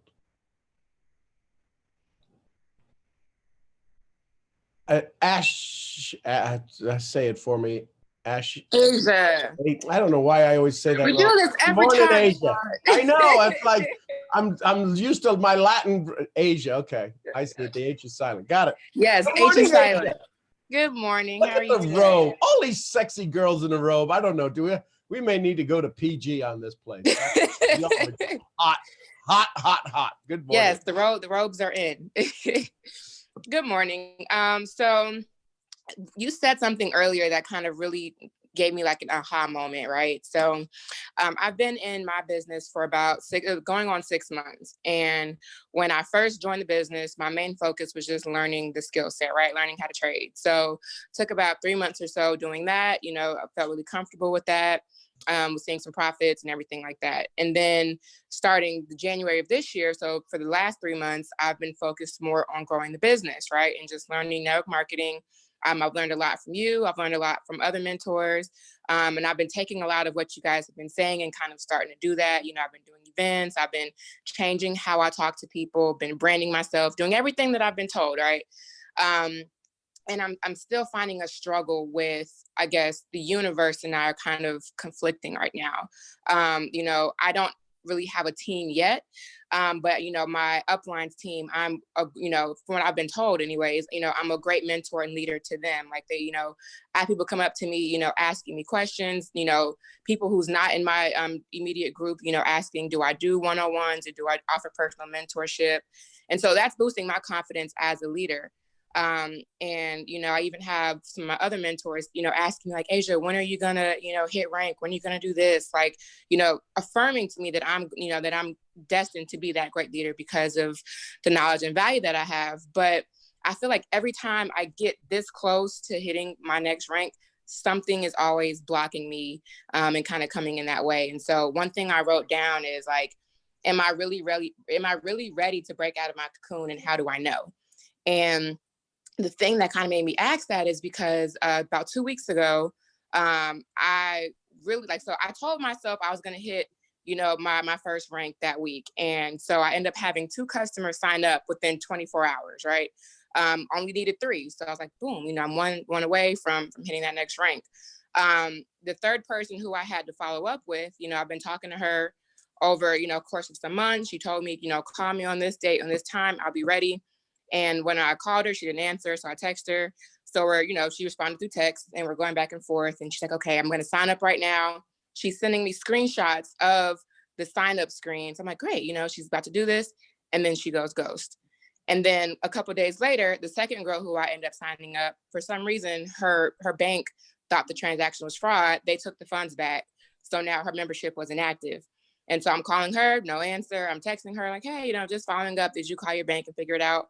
Yeah, I called them. They told me what's going on. I got it all straightened out. Cool. Are you going to go ahead and try again? Yeah. And then she never did. I never heard back from her. A third person who I just talked to, she first reached out to me about 5 months ago. And, you know, she was interested, but she said she had a lot going on. And she recently reached back out again 5 months later saying, you know, I've been following you. You know, I admire what you do. Like we had a 30-minute conversation just about goals in life and, you know, not even about the business, just about her. you know, and me trying to really figure out how I can help her, you know, help her with her daughter. And she was excited. And we were on the phone. She was getting signed up again at the payment screen. When it comes with the payment and the call dropped, I haven't heard back from her either. And so I'm like, I'm torn because I'm like, okay, the universe is bringing people to me. But then when it's time to process and kind of finalize it, it's like the devil is coming in and he's saying, it's either not my time or something. And so I'm really kind of torn between like, okay, am I supposed to be transitioning out this cocoon? I think I'm ready, but clearly something is blocking that. So the question is, what's your question? I guess, like, how do you know when it's your time to break out of that cocoon? Like, you know, you may think that you're ready, but if your things are happening like in the world that's kind of like, it's not your time. Like, how do you know when it's really your time? So I guess you need to answer that. The thing that I'm hearing is that as the transition takes place, think about it this way. So let's become the observer. Let's say I'm now going to call you Ashia, right? Because Asia's the one that just told the story, and I'm going to mess up your name, but Ashia and I are going to be the observer to this. Mm-hmm. So you follow me? You and I are sitting over here now, and we're watching you tell this story. Mm-hmm. If you saw somebody who's telling a continuous story, the same story over and over and over and over and over, meaning there's certain things in life that they continue to repeat, what would you and I, Ashia and I, have a conversation about Asia, who seems to have a story that's similar in pattern, that tells over and over and over? What would you suggest to me to give her guidance on? I guess find what you need to change. Well, if somebody tells a story over and over and over again, why do they tell a story over and over and over again? Is it because they don't like it? Mm-mm. So if she's telling this story over and over and over again, there's a part of her that says, this is the only story that I'm allowed to tell. What would the new story be? You haven't come up with a new story yet. You haven't written chapter 2. You keep going back into chapter 1 trying to rewrite it, and it's already written. What's chapter 2 sound like? Because now you've told the story of 3 people who have come. They're there. They're in there. They're showing up. The universe is bringing them. The devil is keeping you from talking to them. And all of this stuff is happening. But then the question becomes, so what's chapter 2? Right. So tell me what chapter 2 sounds like. What would happen? 3 people signed up. You reached a new rank. Who's jealous of you now? Nobody. I don't want any jealousy. No. I know you don't. I know you don't. But maybe you're keeping yourself stuck so people don't become jealous of you. Somebody's going to be jealous of you. Yeah. It's okay to let them be jealous. Listen, tell me how tall you are. I'm 5'5". Okay. So but when you put on I'm guessing you maybe have some high heels. 95%. So now all of a sudden you're above average, right? And I'm looking at your skin, right? Because women, that's a big thing, their skin. You have this beautiful skin, this beautiful face. I can only imagine the rest of you. Now, this is me speaking to you as a mentor, not as a 54-year-old white guy who's going, this is getting creepy. But you're this beautiful soul that when you go head out, you're worth looking at. Am I right in saying that? Yes. So now all of a sudden, you're this gorgeous, smart, mentored, leading beauty who now all of a sudden has to come up with a new story that I'm actually successful for myself. There's an old story that says you ain't good enough. And That's not my story. And you've been banging up against this place to where you've done the work. You're leading people, you're mentoring people. They ain't your own because there's a money side to it that if they were your own, you'd be building your own organization. So somebody's going to be jealous, and it doesn't have to be anybody in the real world. It could be somebody in your memory world. At a subconscious level, 70,000 thoughts a day, you're going, yeah, but you know what? My auntie who said that you're never going to amount to anything because her daughter, I was prettier than her daughter, and they wanted to keep me down because I was prettier than her. She was a little heavier. She was a little chunky monkey. And all of a sudden now, and I wasn't. And so they put me down because she couldn't get her own self under control. I have no idea. But there is a story. If we sat here long enough, we'd find the story of why you're staying stuck. Why you're not allowing the transformation to take place, because once you get your wings, It's over. and so now the old story, what's the Yeah. new story? It's hard for me to be going, hey, listen, my cup is full. I'm here. I'm totally in order. Mm-hmm. It's like, what the hell is that noise? It's an empty cup. Well, why don't I hear the other people talking? Because they're sipping on their coffee. They ain't ringing. They don't have 2 shekels in their cup that they're rattling going, you should pay attention to me on how to live your life with wealth. Mm-hmm. I show up at 6:30 in the morning because I don't want to, you gotta put some effort in to get here. This ain't easy. It is, but it ain't. Mm-hmm. So you show up, you get up early, you show up in your robe. What calls do people show up in their robes on? Come on. This call for sure. This call. Why? Because it ain't about who you are, it's who you're becoming. It's who you're letting go. Yeah. So come up with your new story. Sit quietly. Sit like in the cocoon. The challenge is that when you get in the cocoon, you jump back into the caterpillar. Yeah. You're like, oh crap, I don't know what's going on right now. Good, awesome. Hang around people that'll say, oh no, we've been through the cocoon. Don't remember it. Just know that when stretching the wings, this is why you journal. This is why you journal, so you can get through the cocoon. Yeah. And it's funny because I do journal, and sometimes I'll read kind of, what I wrote previously. And it's interesting just kind of seeing just the ups and downs that I've kind of, gone through in the past couple of months. And it's like, I can for sure see just my growth. I can see when I had a not so good day. I can see when I had an amazing day. I can just see how differently I write, and that I have more to say now when I do journal. So I definitely took that idea from this call, and that's been something that's been very, very helpful. And I'm writing everything that I'm feeling. If I'm feeling frustrated, I'll write that, but then I always end it with something positive. Like, okay, whatever this frustration is, this doesn't define where I am and where I'm going. I know this is just a test of my testimony, and that this isn't, like you said, this isn't my story. It's just a part of my story. Mm-hmm. So how do you feel now? I feel a little bit more, I feel relieved. And it's like, I already knew this, but I get in my head a lot, and then I start to kind of second guess myself. And I'm just like, okay, well, am I really doing everything right? Like clearly something's wrong if I'm not getting the results, but sometimes it's not that I'm doing something wrong. It's just, what's for me will be for me. And I did that in my meditation today.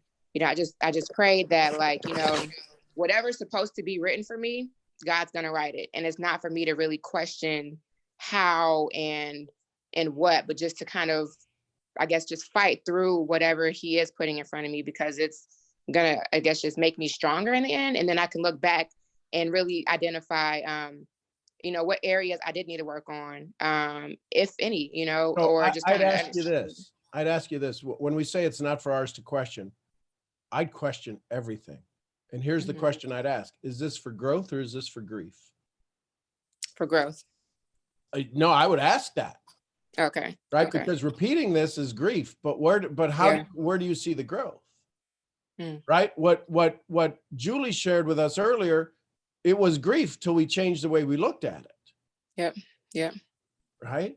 So if you've ever enrolled people before and they've gotten in, all of a sudden they vanished into the witness protection program, maybe the next time you start off a conversation with a prospect, say, hey, listen, one of the things that's happened to me in the past is that I've something has happened to where they absolutely vanish.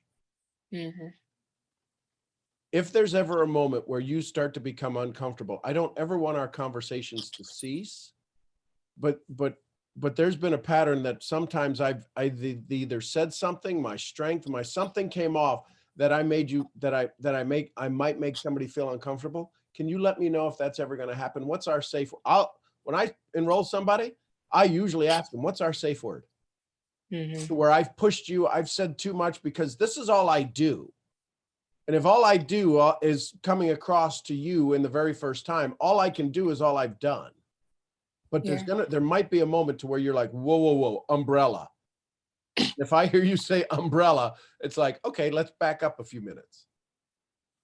And all of a sudden, when that stress comes in, because the stress isn't me causing it, it's me poking at them in a place they haven't been poked before, awakening them to possibilities they've only dreamed of, to showing them that it's real. When all of a sudden our dream imagine everybody wants to drive a Lamborghini and all of a sudden somebody throws you the keys. You're like, holy crap, now?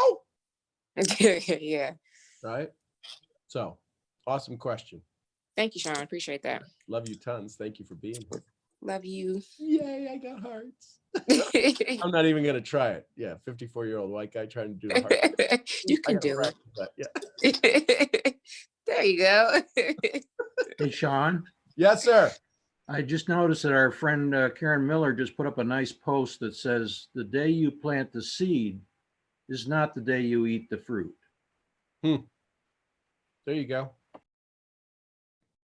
The day you plant the seed is not the day you eat the fruit. Brittany, I see your hand raised. Yeah, hey Sean. Hey, hey. Everybody. So I had a question, but you kind of just answered it. It's crazy. I love these calls in this community because it really seems as if we are all living the same life. And it doesn't matter if we're not in the same business, but the guy, I think his name was Christian. I've dealt with a liar. With Julie, I dealt with someone within my business, like telling my business and saying nasty things about me. And the same thing with Asia. Like, I've had people literally, like, on the sign up page and was like, oh, my baby crying, I'm gonna call you back. And I'm like, what? So I was gonna ask, how do you combat that? But you just answered it as far as just like talking about it before it even gets to that point. Like, hey, I've experienced this thing in the past.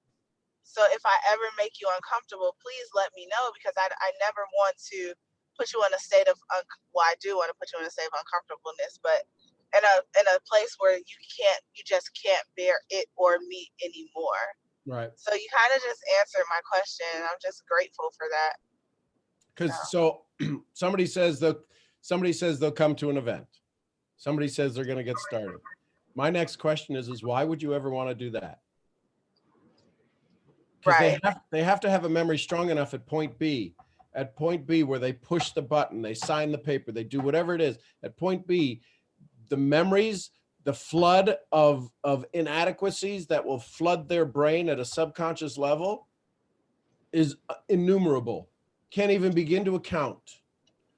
So my goal is how can I create a sound so strong, a commitment so strong in their own life to them, that when B comes, whether it's a day away or a week away or a year away, that they remember that.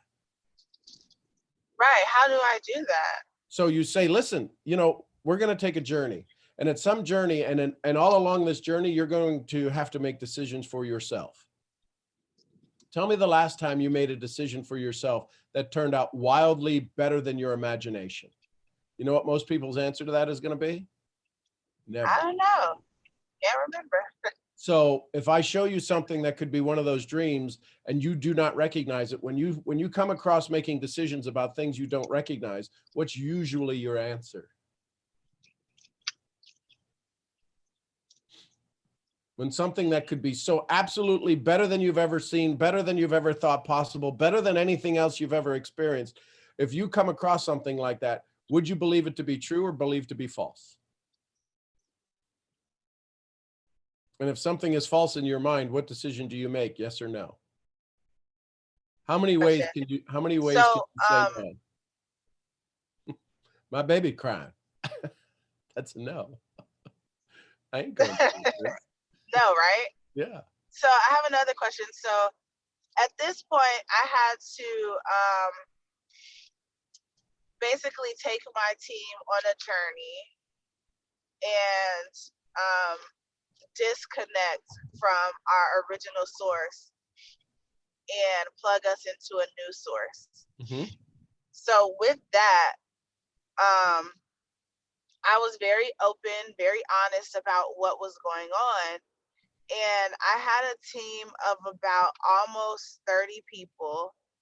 And a lot of the times I would feel inadequate as a Mhm. leader simply because I wasn't impacting everyone.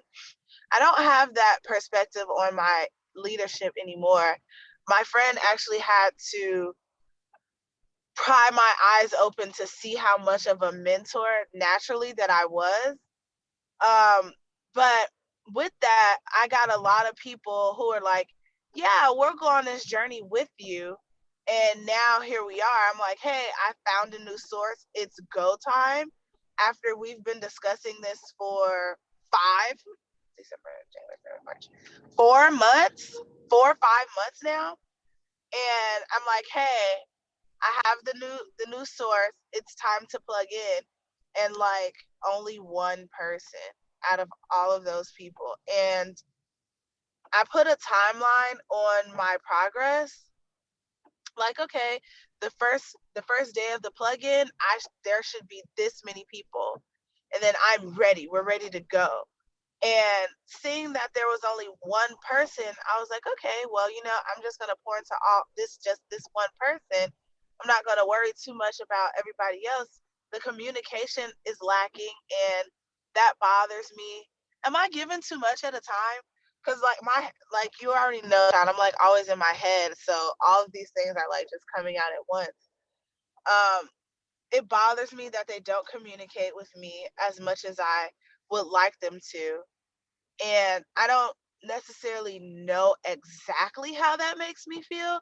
I don't know if it's triggering my need to be in control, or if I'm fearful that they're going to stray away because they're not saying anything. Do I not trust them to be disciplined enough? Do I feel like I'm leaving them out in the cold? I'm not sure. I'm just not sure. I don't know. And they come to me and they're like, oh my God, you helped me so much. Thank you for being on my butt so hard. Even though sometimes you come off as aggressive, it's very genuine, it's authentic, it whips me into shape, you know what I'm saying? And I'm just like, well, if I'm whipping you into shape, why are you still so weak? Like, I'm like, okay, like I don't know. It's it makes my head hurt. So go back to Bob's statement that he said he got from Karen. When you plant the seed, don't expect to eat the fruit. How many of these people Yeah. there's plants we planted out here. Some are seeds, some are little seedlings. I give them I think water. that's the thing that I'm like missing, because I'm such a fast. I'm like go go go go go, Now wait a and I'm second. like, Let me correct something there. You're go go go go go, but when you get on these calls, you're like you hit a brick wall sometimes with me, because you're like, oh my gosh, how did I not see that? So sometimes you're yeah, right. This is you and me being just totally clear right now. You run into a wall with me because it's like, I'm like, okay, you could do that, but here's a suggestion. You're like, you're right. That makes so much sense. So sometimes this go, go, go is going to require you to sit at a stoplight a little bit longer to hear what's going on. You're running by these people with your car door open, with your bus. The whole side of your bus is open going, there's thousands of seats, get in, but you're driving by at 90 miles an hour. And they're all going, we yeah, love you. yeah. And now that I'm thinking about it, they okay. So it's like I have this one girl. I love her and cherish her to death. I've never met her. We're going to. She may be on this call. I don't know. She can't. She has trouble waking up early. I'm trying to help her with that. I don't know how, but she has to do that by herself. Everything else I can do, that I cannot do. But so, and she's been with me from the beginning, and I cried yesterday just at her growth, because she's come so far. And And I was like, whoa, even though it's taking her such a long time, I was like, I have to be patient with other people because people are also patient with me. But I'm just so proud. Like, I cannot wait. And I think I'm just putting my timeline on other people, and that's just not fair. At the same time, I would love to attract people into my business that are already prepared. So, how do I express my gratitude to the ones that are being cultivated and grown? I've planted them, I've put them in the fertile soil, and I'm watering them. So, how do I like give them miracle grow and attract people who have already planted roots in that element at the same time? Let's bring on our special guest, RBP. My girl. Oh, girl. So there's one thing, and I think you'll totally laugh at this. There's one thing that I wrote down when Sean said you were driving by with your car door open. You know, he always says, his mentor said, I'm rich. You're right. I'm rich. Let's move on. And I Yeah. thought what I heard quickly for you was, you're stupid. I'm smart. Get in the car. Let's go. Yeah. To sum it all up. Yeah. And the reason I hear that is because I've said that. And at times I still say that. And I have to get out of that. I wrote down some things for you because I know your heart is good and you really do want to grow and you want to help others grow. Sometimes the drive, when I hear it in your voice, and the reason I can say this is because it reminds me of what I struggle with. Your drive, a lot of the times, although you're sincere in wanting to help people, your drive comes out of your mouth that it sounds like it's all about you instead of them. And I've heard that before. Yeah, I don't think you mean it that way, but it comes out that way because most people are not driven like you. And if they are, they're not going to say it like you. There's not a lot of personalities like yours and I that are that super duper strong. Most of them are a little more timid or a little more reserved. So it comes across that you're just trying to do it for you. And that's not what it is. The other thing I wrote down was you want to be valuable to valuable people. Well, if Right. in our little warped brains, sometimes if everyone's stupid, then no one's valuable. Then you can never be valuable to valuable people. And developed people want to partner with people that can see value in others, respond to others in a valuable way, and see value in people that are more developed and less developed than them. And that's what you mean by getting the good seed in fertile soil. So it becomes one of those moments of some going inside and going, okay, hang on a second. Is my energy, everyone's stupid and I'm smart? Is my energy all about me growing my business? Have I lost sight of how can my strong personality and my strength of a strong woman come alongside somebody and help someone who's not as strong? And when you shift that gear, it gets out of the me, and it gets into the God gave me strength, boldness, and courage. Who needs some of that from me today to get through their day? And it quite possibly might not end in a sign up, but it will begin to round off the sharp edges. So as you come around people, you don't accidentally cut as many people because you got a little more smoothness about you instead of so many rough edges. Does that make sense? Yeah. A question formulated while you were talking, and what is it? What was I saying? What was I saying to myself? Just that alone is perfect. And that is a perfect example, my sweet friend. I love you. My gosh. It's a good thing God put us in separate areas. We'd be a powerhouse. But that's exactly what it'll come to you. That's a perfect example as to why some people get to the point where they're thinking about signing up and they ghost you, because it begins to feel all about you and nothing about them. And like I said, you don't consciously mean to do. How do I? No, I don't. So I have in more of my most recent times. Well, no. So like I'm an only child, and so I've been told recently that no, not recently. I've been told by a few people, like my family, and then How interesting. Go figure. a couple of my friends that I'm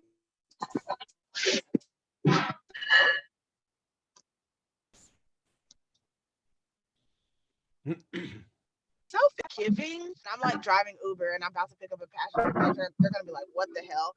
But so there was a time, like right now, within this business that I sacrificed so much, right? And they didn't know that because it was just really hard for me personally.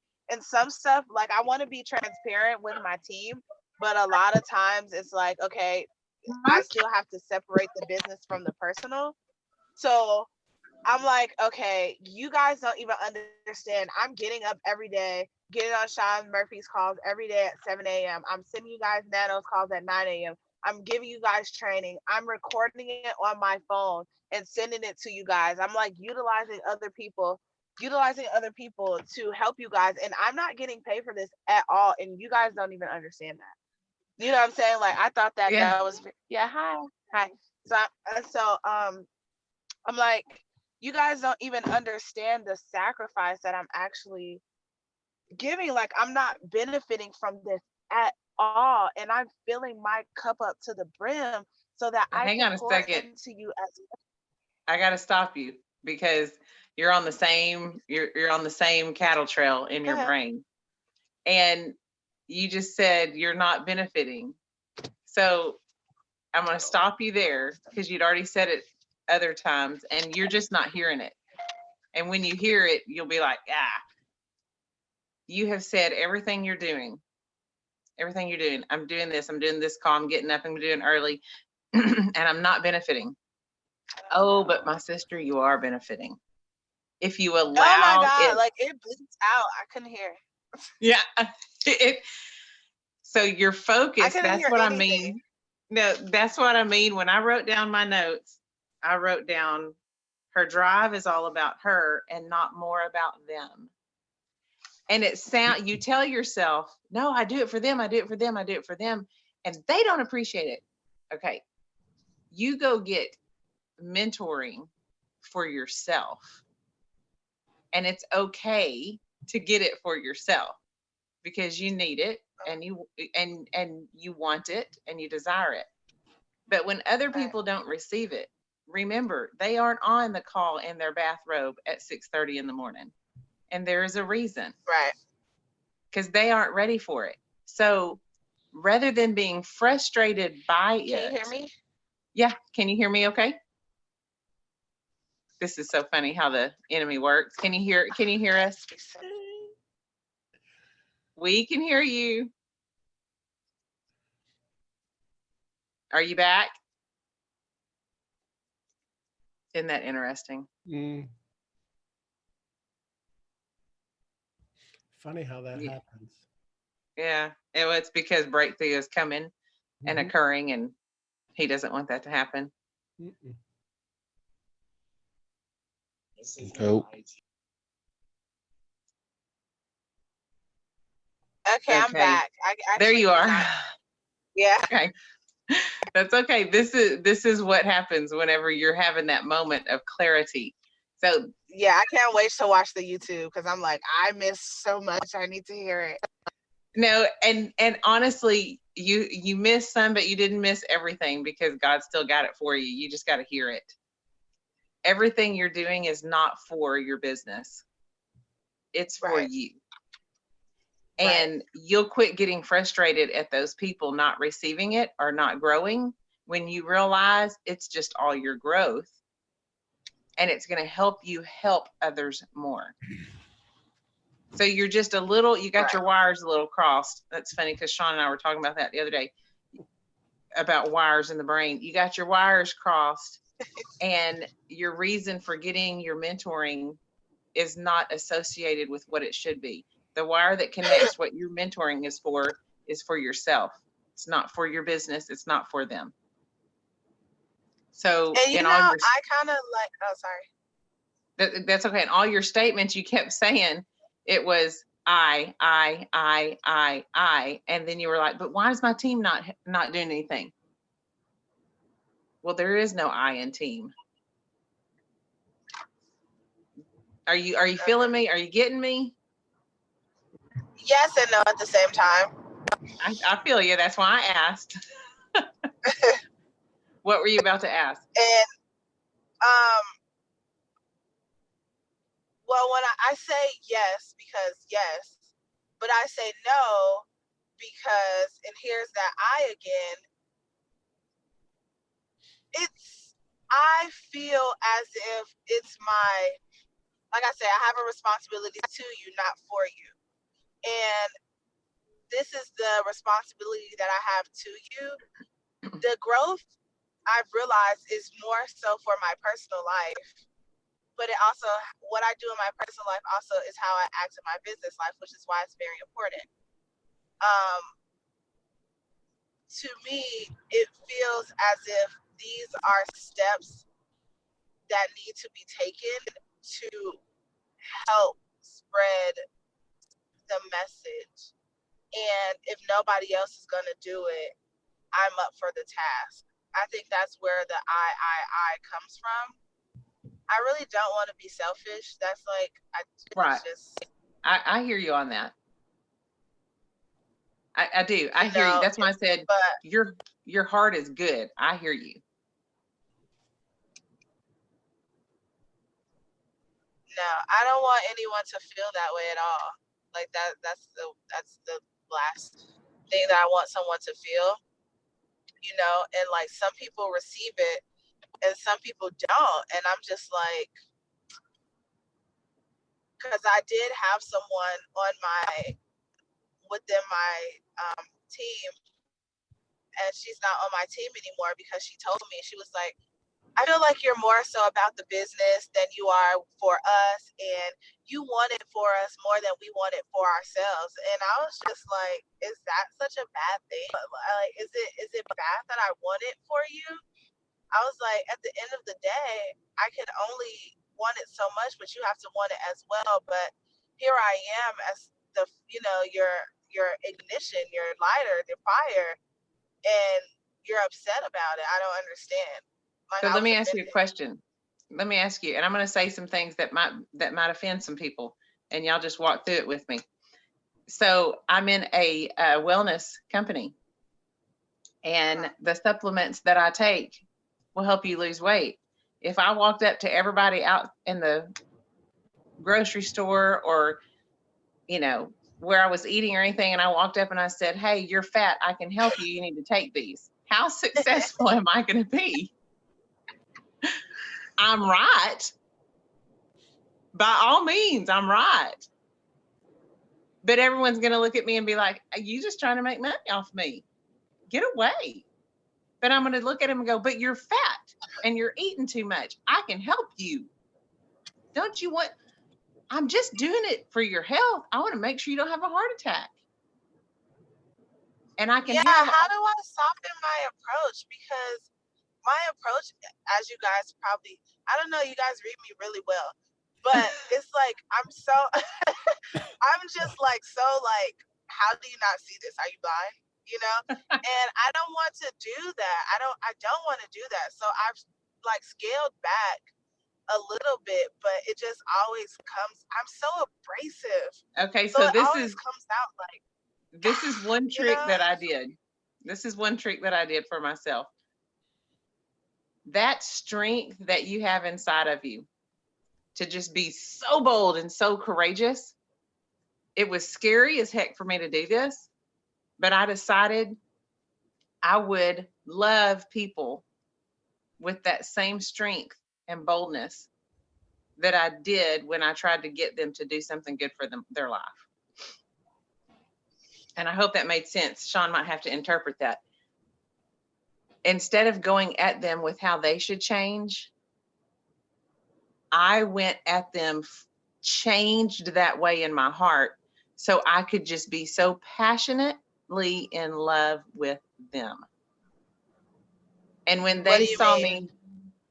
me, when they saw me passionately in love with them, and I don't mean, I don't mean that kind of love. I mean loving their very essence. And I switched that and I redeemed that passion, that love, that strength, that courage. That's when more people, I walk into a room now, more people just turn.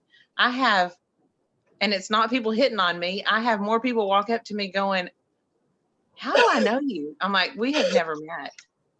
But it's switching what it is. Your strength is your strength, and don't lose it. You were given it for a reason. So you want to hold on to that strength, but you want to utilize it to help others the way they need to be helped, not the way you think they need to be helped. And that's the what key. it is. Mm-hmm. That's what it is. Yeah. They don't think like you. I'm like, here's my, they should, but they don't.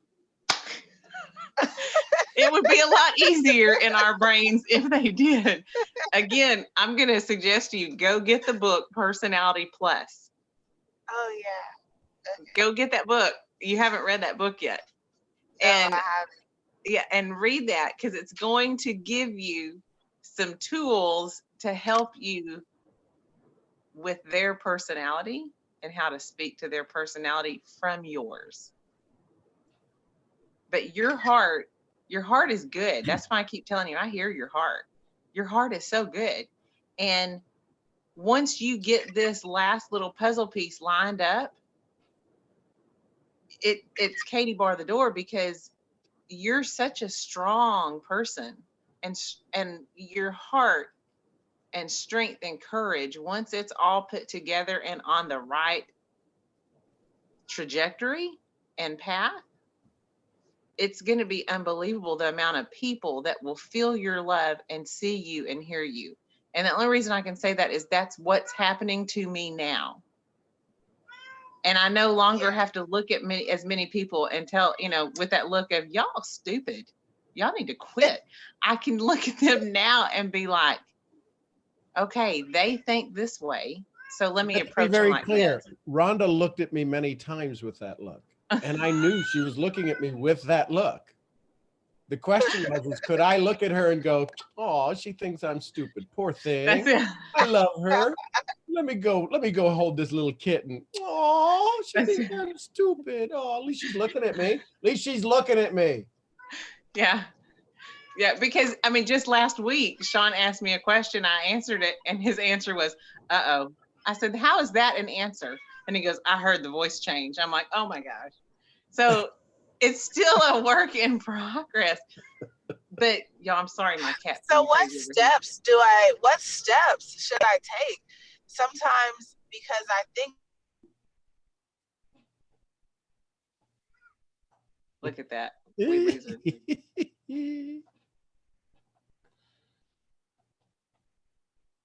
Come back to us.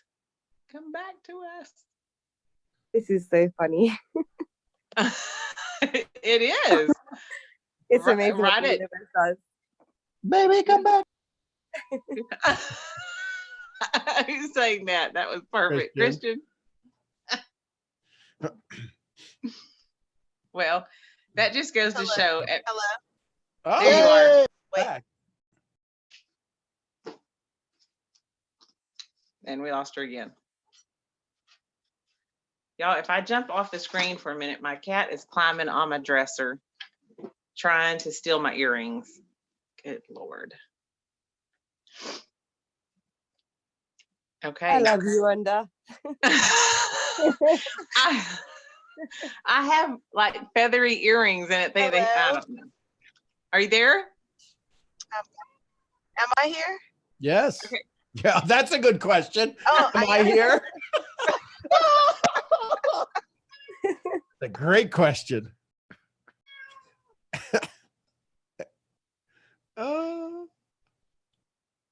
Did you lose us again, Brittany? That's hilarious. I'm gonna let my I cat. love this call so bad. This is amazing. Yeah. So here's what happens. When am I here? Hello? yeah, I hope you're here. Oh, great. You've never left us. Okay. I can hear you guys. I can hear you guys fine. I guess you Okay, guys just good. can't hear me. But the question was like, where do I start? What steps do I need to take? Sometimes I need things to say, hey, 1, then 2, then 3. Because if I don't have that, I literally put everything into one, and I'm just like, well, here I am just laying in the bed with all this stuff to do. So I'm just gonna go to sleep. Yeah. Oh, I wish we lived closer. Oh my goodness. It would just be phenomenal, the things that we could talk about. And so this, I think Sean will totally agree with me. This is a perfect place to insert do less and become more. Because your action taker inside your head is going crazy. Sean, it's been a while, I think, Sean, unless I've missed something, that you've done the analogy, and walk with me, Brittany, on this, of you're on the stage and in the audience is all the different people inside your head. And I don't know how you say this is how I see it. You can correct it. And it's which one of you are on the stage now? And the other day when Sean said he's flying to Costa Rica, my action taker got on my stage inside my head and said, I'm pretty well pissed off that you haven't done enough to be flying with Sean to Costa Rica, and you need to tell Sean he doesn't need to fly to Costa Rica. And I was like, right? And then I had to stop and go, hold up. The action taker needs to go sit in the audience, and the real Rhonda's going to come back up, because the real Rhonda's on a trail that she needs to be on. She doesn't need to be on Sean's trail. And there's times where doing less and becoming more helps with the audience. And there's not as much audience participation required in your head. And you can just let Brittany have the stage and not these other personalities having the stage. I don't know that I'm saying that right, Sean. Interpret all that. No, that's it. I mean, so when Rhonda called me and where she actually sent a text going, I'm pissed. I'm like, this will be interesting. Because I know I didn't do nothing. And then she went through that explanation. I said, cool. So you got a choice.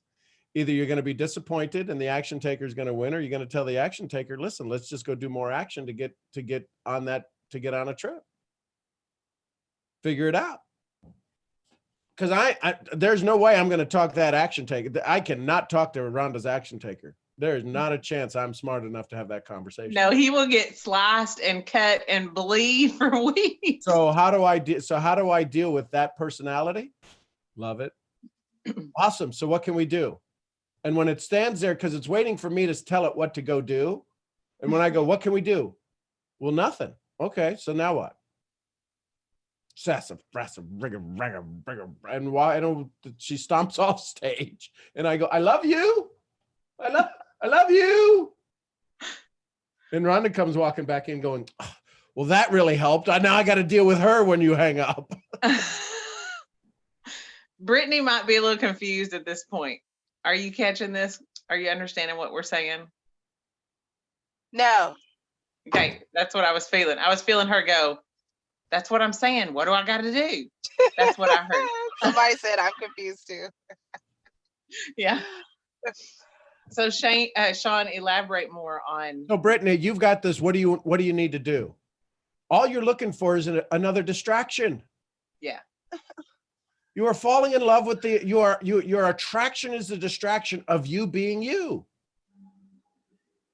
Wait. My attraction to the distraction of you following somebody else's rules. What do I need to do? What can you do? You know what's crazy? Do I know who I am? Okay, because it's like I've always told myself that I don't like when people tell me what to do. Right. So you just asked me, what do I need to do? And now you're going, oh, good. He told me what to do. I don't have to do that. That's why I said, do I know myself? Right. But I need this. I need your direction.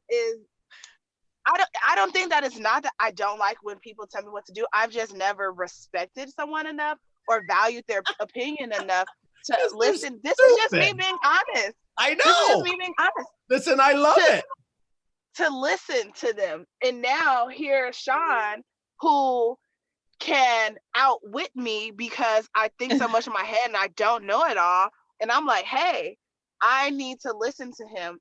And I listen, and then sometimes it's very slow because I'm like, I don't like to listen to other people. But it's like, I need to listen to this because when I listen, I make progress. When I don't listen, I backpedal. And Brittany, you don't want to backpedal. You know what happens when you backpedal? You feel bad. So you need to listen. So I am coming here on my knees asking for the answers because Hey Britt, can I say something to you really quick? This is Monique. Yes. You asked a question and I put this in the chat. Do you know yourself? And that is such an important question because I have been listening to you on this call and I have to say, I absolutely love how upfront you are about who you are at this very moment. It is like the most beautiful thing. And it just goes to show like how strong you are, because that is a hard step in itself, just to admit that you just don't have all the answers and you need help. But I am willing to bet, and I'm so curious to hear your story one day, because I remember one day you talked, I thought you were going to get into telling your story. I was like getting all excited. I was like salivating at the thought that we were finally going to hear who Brittany is. And I was like, okay, here it comes. And then you kind of skirted around it.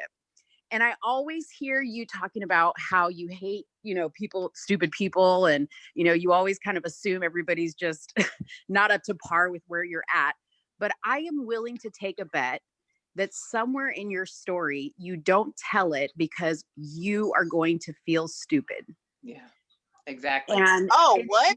All the time. I do stupid stuff all the time. No. I'm not talking about you doing stupid stuff, but the real core of what has gotten to you to this point in life, the way you are, the way you think, the way you walk, the way you talk, the way you react to things. I'm talking about the story that has developed those things, not just the everyday, dumb mistakes that you make. But I'm willing to bet somewhere in your story, somebody made you feel stupid, or the experience that you had made you feel stupid. And if you tell that story, it's going to be an admittal of the fact that you don't have it all together. But I'm going to tell you what, when you finally get up the courage to tell that story, and not tell it by skirting around it, telling every single ugly inch of that story to the point where it makes you cry, you are going to have the breakthrough of your life. And I will put money on that. I'll put money on that too, because that, Monique, is exactly what I had to go through with Sean. And it got to snot and tears. And then it got hit to him calling a name out that he didn't even know was in my life, that he'd have been in the room, he'd have got shot with a rifle for saying that name. And once we got to that point and we threw it all down on the floor and looked at it, let me tell you, Brittany, she is right. And that was the beginning of the shift and awakening in my life. And that was almost a year ago. Yeah. And it takes a mentor that can love you no matter how you look at them or what you say to them.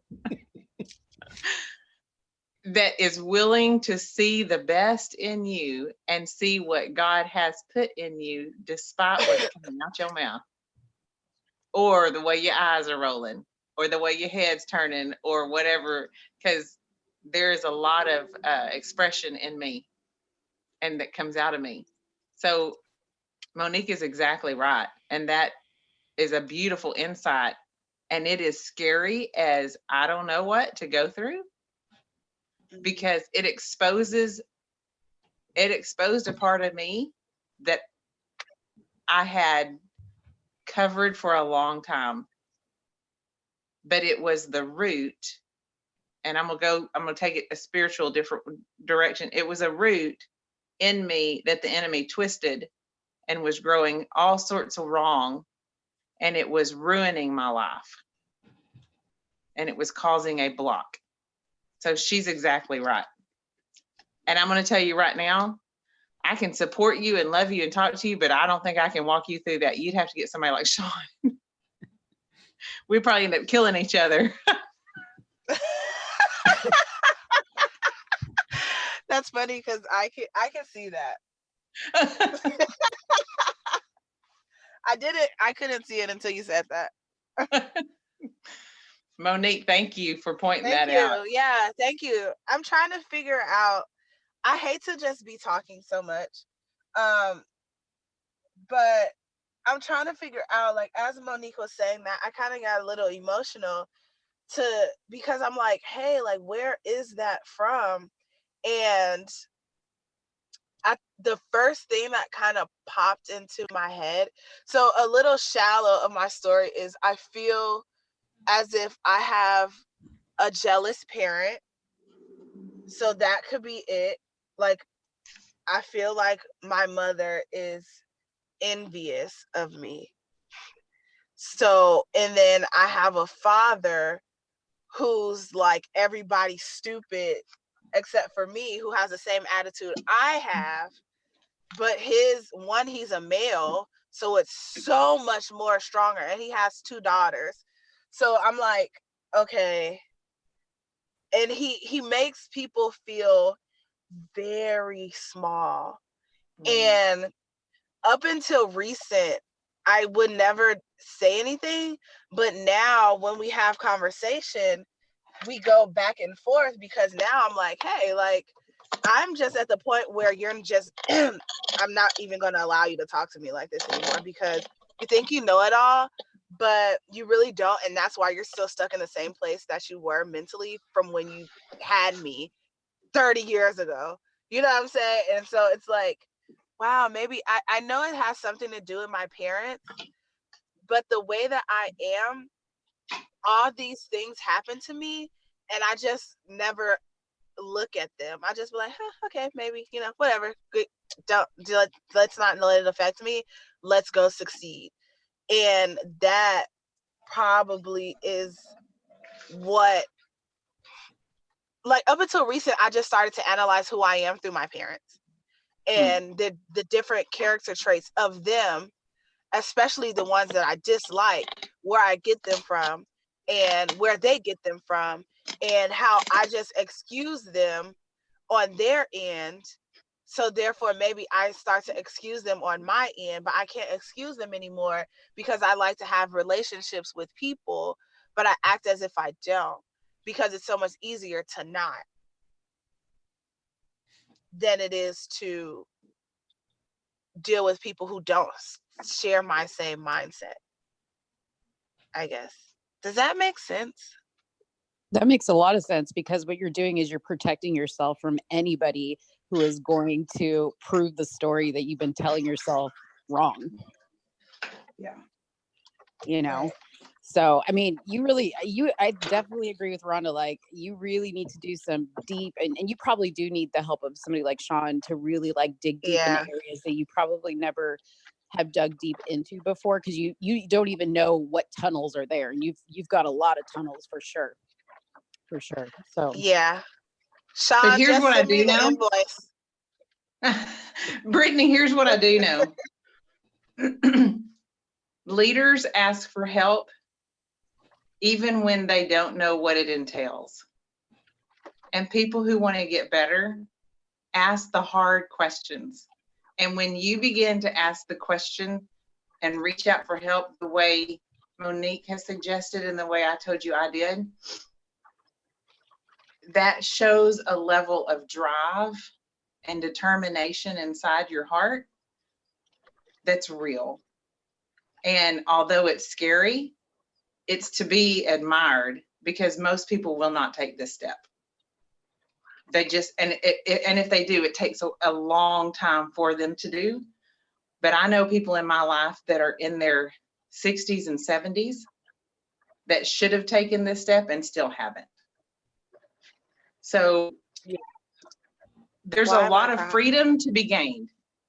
There's a lot of freedom to be gained, but it requires work.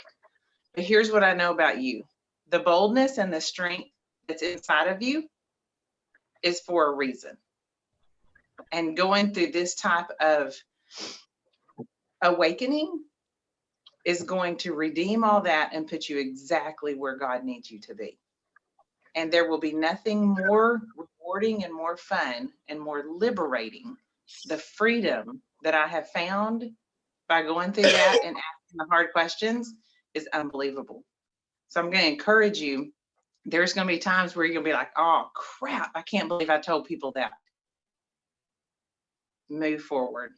You leverage your strength and your boldness for yourself to get through this awakening. And you will, girl, you'll be a force to be reckoned with. I already know that. Thank you. Thank you. Thank you. Thank you. Yay. You know I love you. So don't cut me Yes, whenever I I love meet you, okay?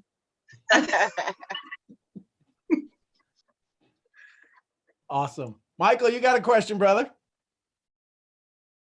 Yeah, is it all right if I ask this? I'm Sure. gonna like say it, but like I know it's late, but is it cool? Because like I got something like I need a breakthrough kind of just like Brittany had. And so this would mean a lot. Go for it. You hear me? All Yeah. right, bro. All right, Sean. So I'm gonna get very vulnerable right now. And the reason I'm doing it is because I'm so ready to change. Like I'm ready to make a committed decision in this, and I've just had enough. So it's obviously about my story and everything. And like I got my like life story down pretty well.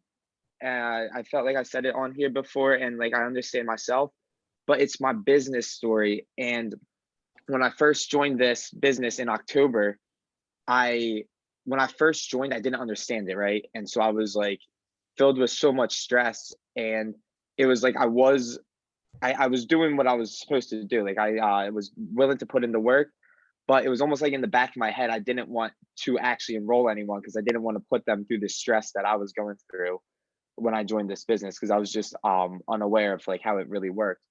And then finally, you know, I joined these calls and like I realized how it's actually supposed to be ran. And I went to the London event and found out that like what everyone was saying about it being a pyramid scheme is such a like so wrong. Like I know exactly what I know, and like no one can change my mind after that. However, now it's been 4 months later and my team kind of fell apart. I actually have nobody under me right now, but that's not stopping me from believing I can still get 500 people even by December 7th, 2020. I just like, it's like now like my story is like, all right, I know it works. I know I could help people get out of this funk, but it's almost like this story has come up of where I'll call like a prospect and just try to get them on a call with me. And they'll be like, oh, have you made money yet? And it's like, no, I haven't made money yet, but I'm still the happiest I've ever been.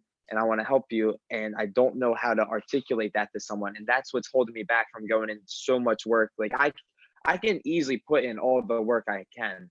I just need to like get rid of this bad story of, oh, I've been doing this and I have made no money, but like,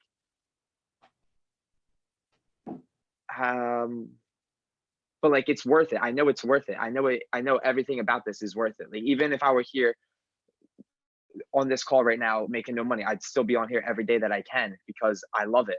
And so can you help me get out of this breakthrough and get out of this bad story that I'm telling myself right now so that I can go in this and fully believe? Sure. Do you want to hear are you looking to hear an answer, or are you looking to implement it? I'm looking to hear whatever it takes, like the most hard answer that you can, like that would hurt. I hear that, but are you looking to implement it once you hear it, or are you just looking to hear it? Like implement it. Like I wanna be calling like 100 prospects today. Like I'm ready to do the work today. Okay, so I'm going to tell you not to do the work today.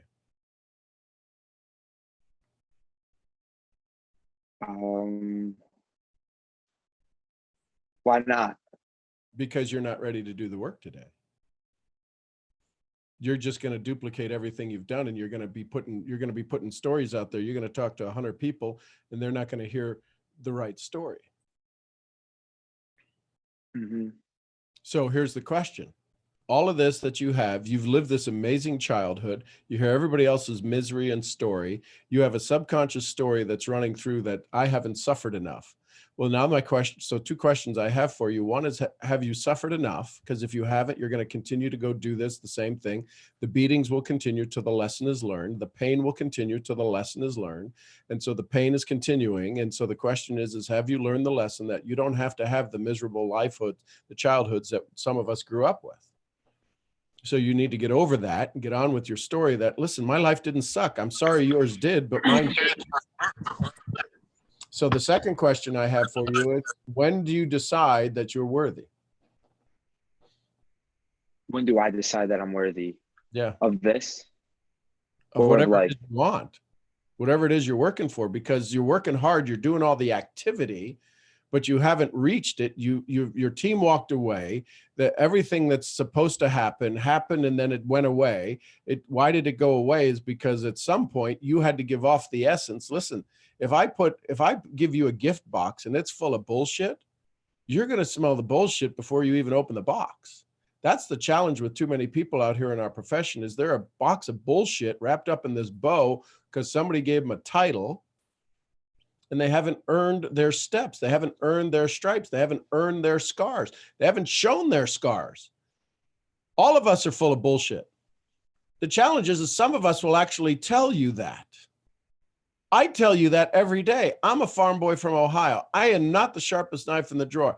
What I've gotten good at, I've gotten better than most anybody else in the world at. But spelling and stuff and this, that, and the other, man, I'm just freaking trying to figure it out. And I really don't care about that. I got people around me who will fix that spelling. But my life, it's a shambles. And every day I wake up going, today's the day I'm putting it closer together. I'm putting more tape on it. I'm putting super glue over here. I'm putting it together. Ooh, that was put together wrong. So the question I have for you is when you decide you're worthy, because the only reason people are asking you about money is because you're giving them the vibration of, God, don't ask me about money. That's it. That's definitely the vibration I'm God, giving I hope out. they don't ask me about money. Because here's how I answer when somebody asks me, have you made any money in it? How much money do you want to make? How much money do I have to tell you I made that gets you excited? $10,000 a month. Great. When do you want to start? You've made that? You just asked me if I made that. And I'm going to tell you I made that so we can get started. Is that your only criteria to get started? You're going to let my success determine your success? I think you're better at this than me. So why would you let my limitations be your limitations? If you really want to get straight, if you really want to be a Brittany with somebody, and I say this with love, honor, and respect, are you stupid? Somebody says, how much money have you made? Have you made any money? That's the dumbest question I've ever heard. Why are you asking me? How many people do you want to talk to? How many people do you want to talk to that's made 5 figures, 6 figures in this business? Because you're asking the wrong person. The question is can you make money in it? Why are you putting the limitations on me? Why are you asking me if I made money? The question is can you make money?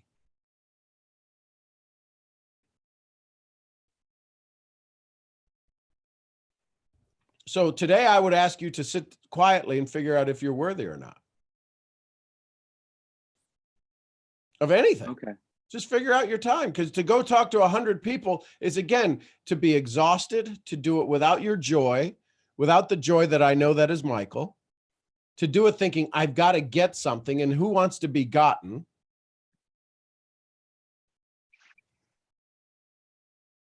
It's your essence, dude. It's your essence. Let me rephrase that. I have a good understanding of the essence of Michael. Because you wear your heart on your sleeve, you're not a good actor. No. You suck at it. I'd love to play poker with you. As shitty as I am at poker, I probably still. I stopped gambling. I will never play poker again. So you're gambling with your life right now, and you're not good at it. Mm-hmm. You're gambling with it, going out, going, hey, listen, this is great. And everybody's like, this guy's so full. We're going to just, he's got a 2, a 7, a 6, and a 4 in his hand. And he's hoping the river's going to give him something good. Ain't gonna work. So I would ask you to take time and breathe. Take time. Okay. Right. So I'm going to ask you to do your homework today. Go write 100 things out that you've done in your life that are amazing, that most people didn't think you could do. 100 Sean, things. I did that. I did that on the plane ride to London. I got 100 lists. Cool. Do 100 more. 100 more? Yeah. All right, that'll be today. Because what's happening is that you've forgotten how good you are. Mm-hmm. The 100 things, your 7th birthday, whatever it was on your 7th birthday, your 12th birthday, that your parents actually gave you a bike, they gave you a stuff. You know what, kids? You know what Anaya is hoping for? She's hoping she doesn't live in a shelter on her 7th birthday or 10th birthday. Mm-hmm. That's why she created Wonderland. You've been in Wonderland, and you're like, oh, I got to figure out how the hell to get out of Wonderland. No, stay in Wonderland. Bring us all to Wonderland. Yeah. Okay. And there's a story again. The scars you carry are stronger than the sword that made them. In the silence, God works through us in silence. He doesn't need to show people how good he is, going, look what I'm doing to Michael. Everybody watch what I'm doing to Michael. Watch what I'm doing to Sean. Y'all don't know what I go through in my silence. Y'all don't know what I go through when I'm thankful that a RBP pink robe lady calls me up and says, hey, what you doing? Going, I was just about to have a shit storm. Then I get called to be woken up. So I would ask you to go do another 100 things and start to believe that the goodness that you've had is just as challenging. Think about it. With the good life you've had, quote, good life you've had, there's been some hiccups, but the better than average life you've had growing up, do you see how stressful it is that you now have to live through that? You've got to be able to stand tall and tell people, I don't know how to feel bad for everybody because my life was pretty freaking awesome.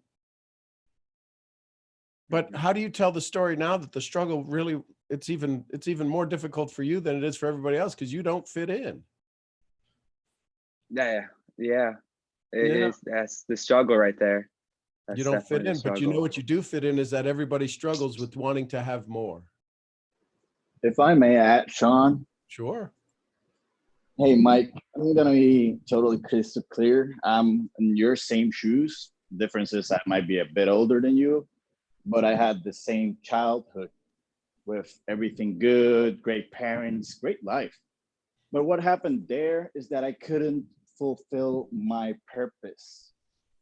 My purpose is to help as many lives as I could and can until I die.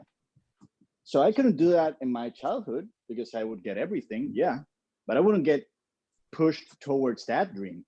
That took guts. That took a decision growing up. That took me deciding that I had a bigger purpose in life. And this time it will be up to me to push to get there. So no longer daddy helping, no longer mommy around. Now I'm on my own, 31-year-old, growing with a family and going forward at it because my purpose is bigger than my past. So I go out life and say, yeah, I didn't have a bad childhood, but it didn't help me reach my dreams. Now I'm working on them. Now I'm helping you. Now I'm helping you, and keep going that way because this is what I want to do. So that might shine some light in the purpose of what your purpose for life is. Why did you start doing this? Like Sean said, the purpose was helping other people, growing, keep going. Don't stop. Don't let your childhood be like a blocker. Just remember you had an awesome life, but it's now about to get even better because you're going to be the one building it from now on. Hope that helps. It does. It does. One thing I took from what you said like, why are you doing this? I would say I'm definitely doing it for like that, that freedom. Like, even though everything is great at my house and all, I still would feel like almost trapped. Like I'm in like a small town, like Bucks County and everything. And there's nothing I want more than to just like travel the world and like almost even live out of a suitcase and just feel that free. And it was when I started really believing in God that I noticed that all of a sudden it was when I first told my story on here, actually was the first time it snapped that I started getting my mind free. And so that's where I know I want to be. I would care more about freedom than I'd say the other things in life. Then today, write your story about freedom. About freedom. I was Okay. gonna say just that. Yep. Write your story about freedom. What does it look like? Involve all the senses, right? Bob Proctor, involve all the senses you can. Mm-hmm. Like touch it, literally. I've been doing that where I would write down Feel it, touch it, smell it, taste it. Okay. Incorporate it, and then play it deep. And what I mean by play it deep is that if one of yours is to wake up in a resort, you wake up in the resort, the sheets smell amazing, the pool is out there. Guess what? The fact that you showed up at a resort, the guy who does the maintenance on the pool, doesn't he win? The ladies who are going to come clean the bed, they're going to come clean the room, don't they win because they have a job because you showed up? The people that brought you there on the plane or the boat or the train, didn't they win because you bought a ticket? The farmers who grew the food that you're about to eat, the fresh fruit, the steak, the salmon, the fishermen. Start thinking about all of the people that benefit from you living your freedom life. And that's called playing it deep. Yeah, I'm gonna play it really deep today. I'm gonna do that. I will do that today. And just be aware. And then, because what you may find out is that some of the things that you want to go do, there is a repercussion. When you get to 6, 7, 11, 8 levels deep, that's when you're really getting into, is this really going to be a true win-win-win in the world? All right? Because imagine what happens with the family that has a job who come home and their kids are the first ones to go to school. And then their kids are the first one to graduate college. And this is 3 generations after you left the resort. Because you gave somebody $100 tip that they put into a mutual bond that turned into $10,000 that allowed a kid to travel off island to go to a college. See, when I talk about being selfish, it's about being self-full. It's about realizing that every breath, right? There's a book, I haven't read it yet. My bride's reading it. Mason brought it home from school, called Caesar's Last Breath. And we've all breathed in part of Caesar's last breath by this time. Who's going to breathe in your last breath? And how long will it last? That's what happens when we start to play things deep. Mm-hmm. Does that help? It does. How's your body feel right now? It feels like, honestly, it feels like I'm lighter than I was when before I held it in. I felt so tight, and now I feel like almost like I didn't even take a big deep breath, but it felt like I just was like you took a big deep little breath. bit of There you go. Yeah. And now I feel a sense of relief. And here's why, because your story is okay. You didn't have to change your story. Hmm. You didn't Exactly, have to, actually. yeah. I was waiting. Like, yeah, wait, yeah, I got it now. I got it. Like, it's like, no, I don't have to change it. Like, I can be truthful about it. Mm-hmm. You know what? I'm going to be an oddball in the room. I lived an amazing childhood. How many of you can say you lived an amazing childhood? I wouldn't be surprised if all of the hands didn't go up. Now the room goes, yeah, my life pretty much sucked. How were you so lucky? Hey, Don, go ahead. Hey, can you hear me? Yep. Awesome. First off, I just want to say, like, I'm so glad to be back on these calls. Like, ever since London, I never got the chance to find out where I can get these calls from. And now that I have access to them, I'm like so happy and grateful. Awesome. And I just wanted to touch on what Michael was saying with the stuff that he had going on. And what was crazy is that, like, I'm a little bit of a shy person. Like, not so much like I don't want to talk to anybody, but like it came to a sense where like I can't really come up to people in a certain way that I wanted to. And actually, when I was in London at the convention, I saw you, Michael, and I wanted to come up and give you like a hug of energy. But a part of me was like, man, like I want to come off the right way. You know what I mean? Like, I don't want to come off like as a dickhead or anything like that. You know what I mean? But like, I'm glad I get to talk to you here. And like, I'm like, you know what I mean?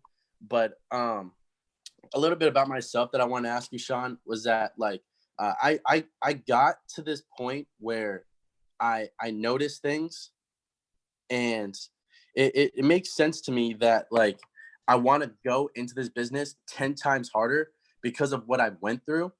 And it kind of like I want to go about it a certain way, but I don't know how.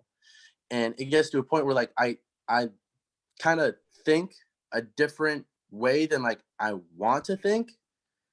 But maybe I'm just confused on like myself, or maybe I'm just overthinking it or something. But like a huge thing, like a huge part of me, or a huge thing that's been happening in my life was that like people were telling me like, hey, like, do you make money in this business?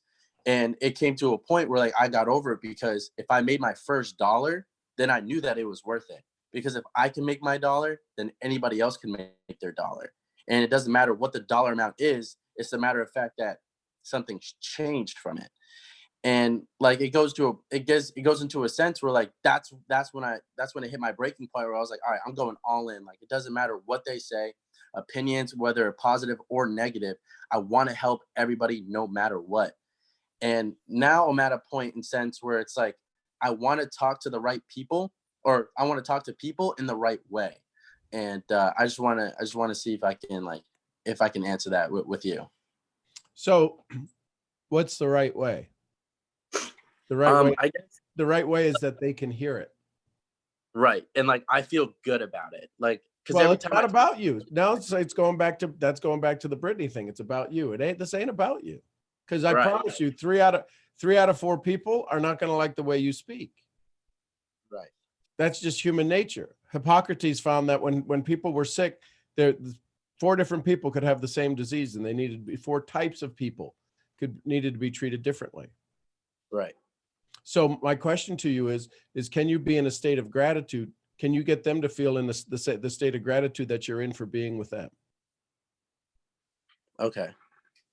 And then you'll never say the wrong thing, right? That you'll never say the wrong thing to the right person, but you've got to find the right person, meaning the right person is the person who you are absolutely listening to. Can you learn how to listen to people? Right. Like I try, like when I'm having conversations with people, I get too much into my heart and not into my head. And when people have conversations, they tend to like, they'll listen to what they say, and then they'll go off from what they say. But it goes to a point when I'm speaking to someone, I speak from the heart no matter what they say. And then it kind of like confuses my brain, and it doesn't go the right way, I guess. Wait a second. So if you're speaking from your heart, how does your brain ever get involved? So you're not speaking from your heart. That's the illusion your brain is telling you you're speaking from your heart. whoa, wait. Yeah. Wait. Mhm. Wait a I'm minute. going to let you Makes think you're sense, but speaking I'm- from the heart, but we're going to jump right back in here. If the heart is speaking, the brain's got to sit there quietly. Right. So you're not speaking from your heart. You're speaking from your brain that sounds like your heart. And that's why your brain can jump back in and screw the thing up. The heart will never screw the thing up. No heart has ever been hurt on a search for its journey. Right. Wow. Hmm. Mind blown. Every So, time. well, Every time. well, the challenge is that I could listen to what you're saying. I could listen to what you're saying and go, well, that's a bunch of bullshit. Mhm. Because you can, if the brain was so, Emerlyn, the brain was speaking in a way that it sounds like it's heartfelt, but it was all brain hypnotism. I'm speaking from my heart. You know, how much do you have to say if you're really speaking from your heart? How much Too does much. a puppy have to say to you? How much does a baby have to say to you to get you to fall in love with a baby or a puppy or a kitten? Nothing. It just shows up. That's the thing with Rhonda and I, and because we're pretty clear with our stories, because Rhonda kept showing up. Rhonda kept looking at me going, there's something about him. I don't know what it is, but I'm going to figure it out. And there's something about, and I'm going to figure it out. And nobody's like this. I've been around this before, and this is a bunch of BS. I'm going to wait. He's going to stumble. There's going to be something about him, but I'm going to keep asking him questions. I'm going to wait.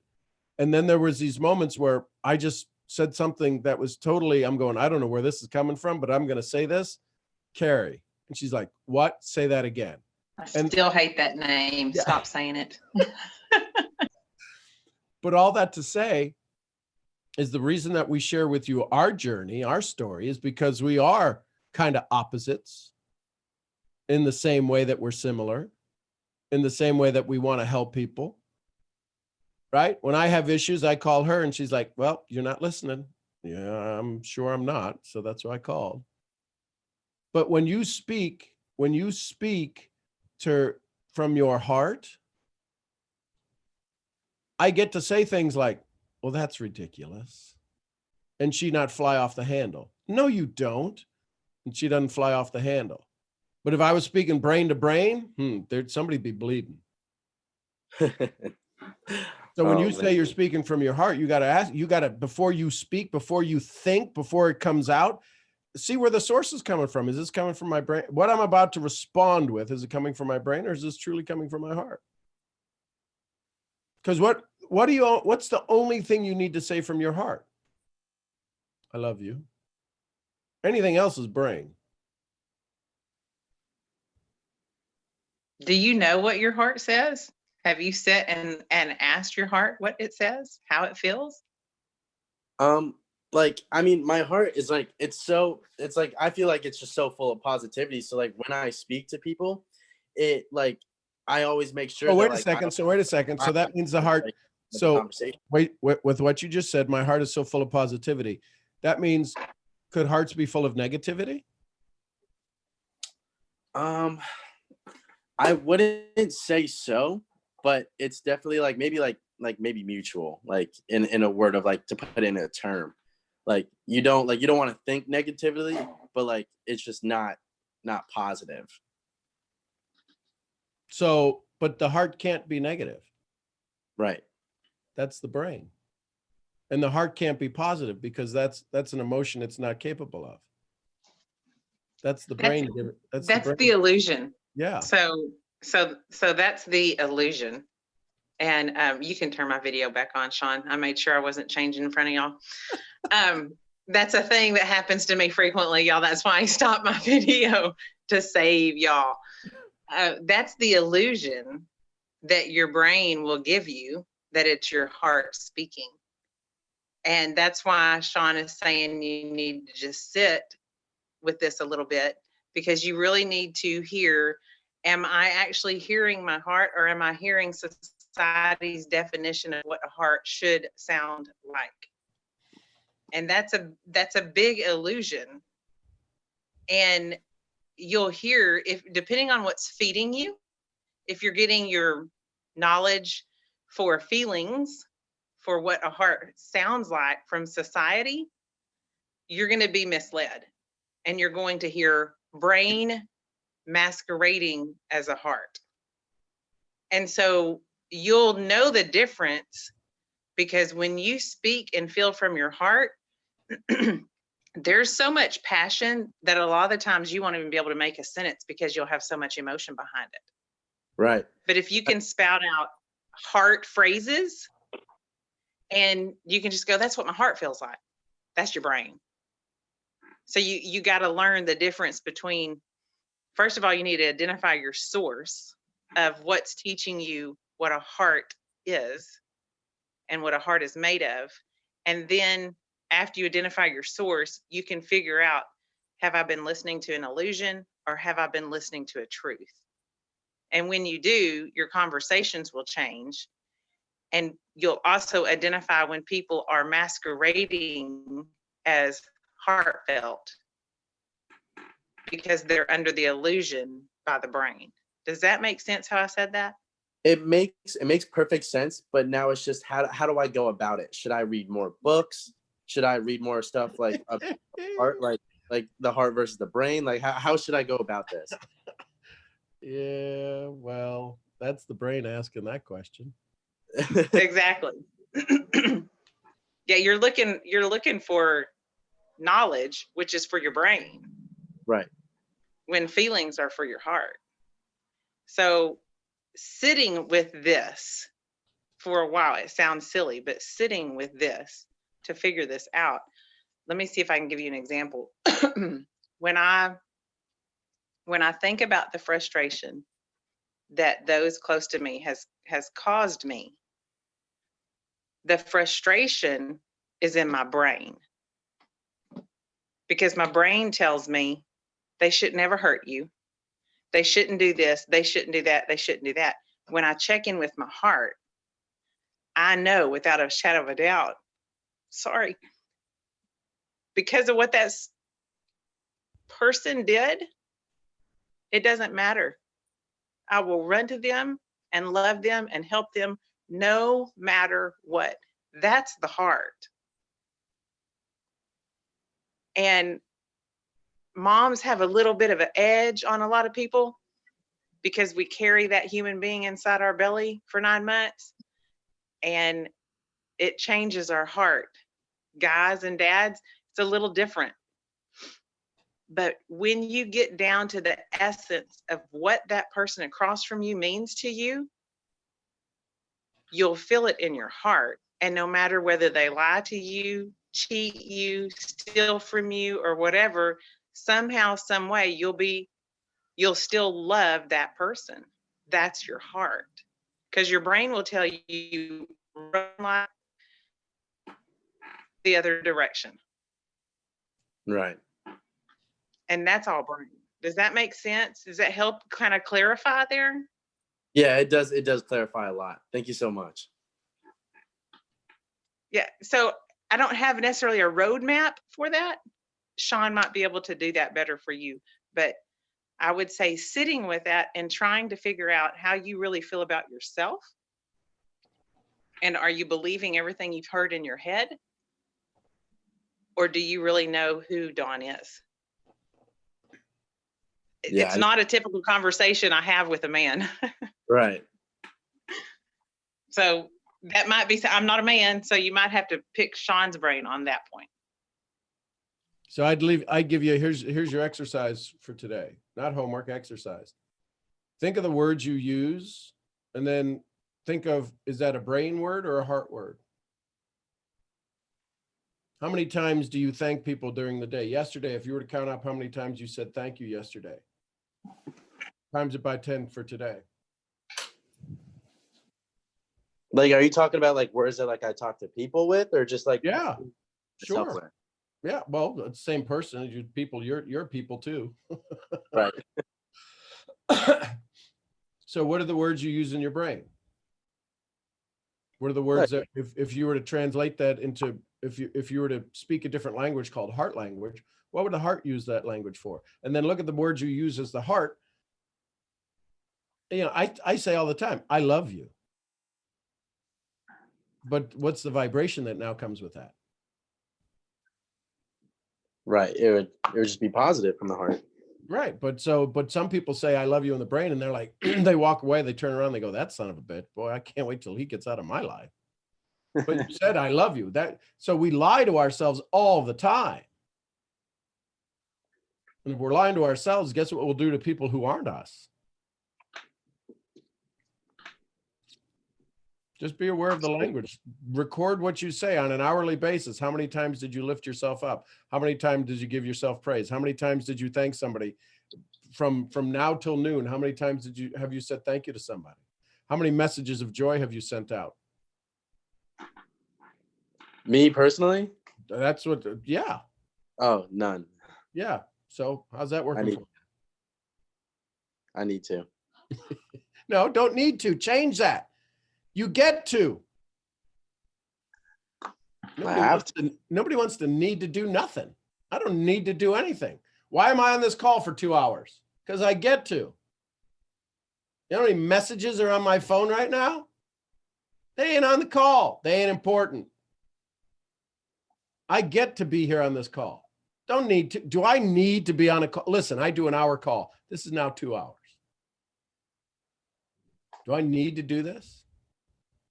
The door's opened here a couple times. You're still on the call? Mm-hmm. Need to. Or get to. Yeah. Yeah. Hell yeah. How many times do you get to say thank you today? How many times am I going to? Probably a lot today. No. How many times do you get to? How many times do I get to? Unlimited. How many times will you? How many times will your brain stop you?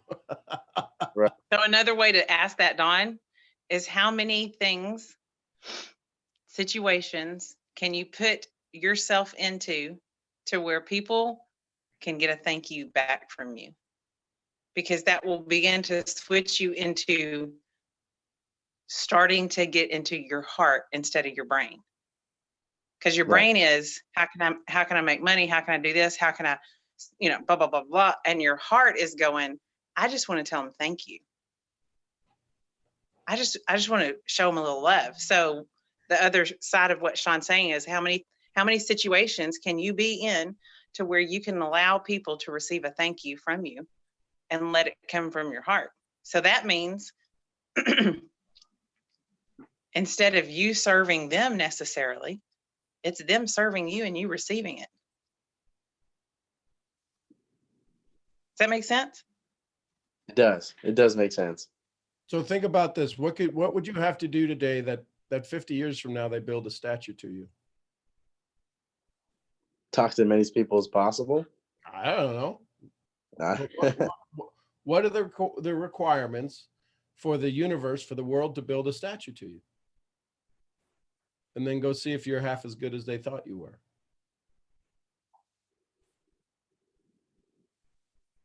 Hell yeah. Yeah. Change the way you look at things. The things you look at change. It's been a breakthrough. There's 16 of you still here. Y'all are nuts. Y'all are crazy. I love you all. You're what are called fan addicts. Yes, Nativa. Oh, it's Natavia. Natavia, thank you for helping me get it right. Natavia. You're welcome. Did you ask me a question? My bad. No, I heard you pop in. I didn't know if you had something you wanted to share. Question? Well, I didn't have anything to share. Everybody was like, everything they were saying is like, it was, you were talking to me too. Like I was just getting checked too. That's why I was like, I'm just getting my reality check as well with everybody else. Like I felt like I was everybody. So I'm really grateful. I haven't been on a call for a while. It's because I've been super into trading at night and going to sleep. And when I wake up, it's Nino's call or Kevin's call.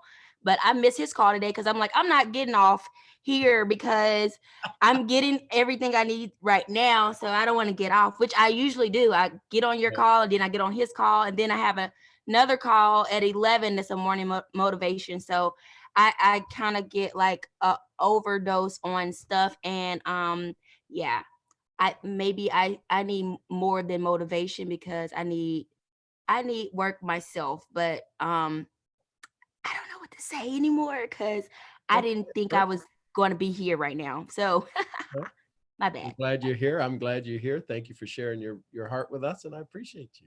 I appreciate you guys as well. Yay. Woo! That was a little roller coaster ride today. Thank y'all. Love y'all. Thank you. Love you. Thank Yeah, you. thank you. Thank you so much, my man. I'm Sean Love you, Murphy, Sean. I founder of love you. Mental Profits. We'll see y'all where? At the next event. At the Say next bye to event. each other. At the Bye, next Bye, guys. y'all. event. Love Guys, y'all. love you, Love Sean. all of Love y'all. you, Love y'all, my Misfit Love y'all. family. Everybody have a blessed day. Misfits. Blessed And day. there's Rhonda with that big Everybody, smile I thank you. love to see. And I didn't flash the camera. Yay! Oh, wait, where are you from, Rhoda? Did I Rhonda, say your name right? Rhonda? Rhonda. I'm in My bad. I East said Texas. Rhoda. My bad. It's not an H right there. Okay. That's okay. Where are you from? I'm in East Feeling it. Texas. I knew Huh? it. I'm from Tennessee. I heard your accent. Yeah, no mask in She's it. from the South. She's a Southern girl like me. oh, by the way, in June, sometime in June, late June, we're either going to do, and I need your all's feedback on this, and we'll talk about it tomorrow as well. We're either going to do beach or we're going to do mountains, and we're going to do a Misfit retreat. So y'all think about that. Yeah. Yes, both. Yay. Let's All right, go. yeah, baby. Let's get it. Okay. I'm down. Got plenty of beaches down here in Puerto Rico, so feel free. Woo. Love you guys. All right, South Florida bye, gets y'all. kinda Love hot. you. Bye.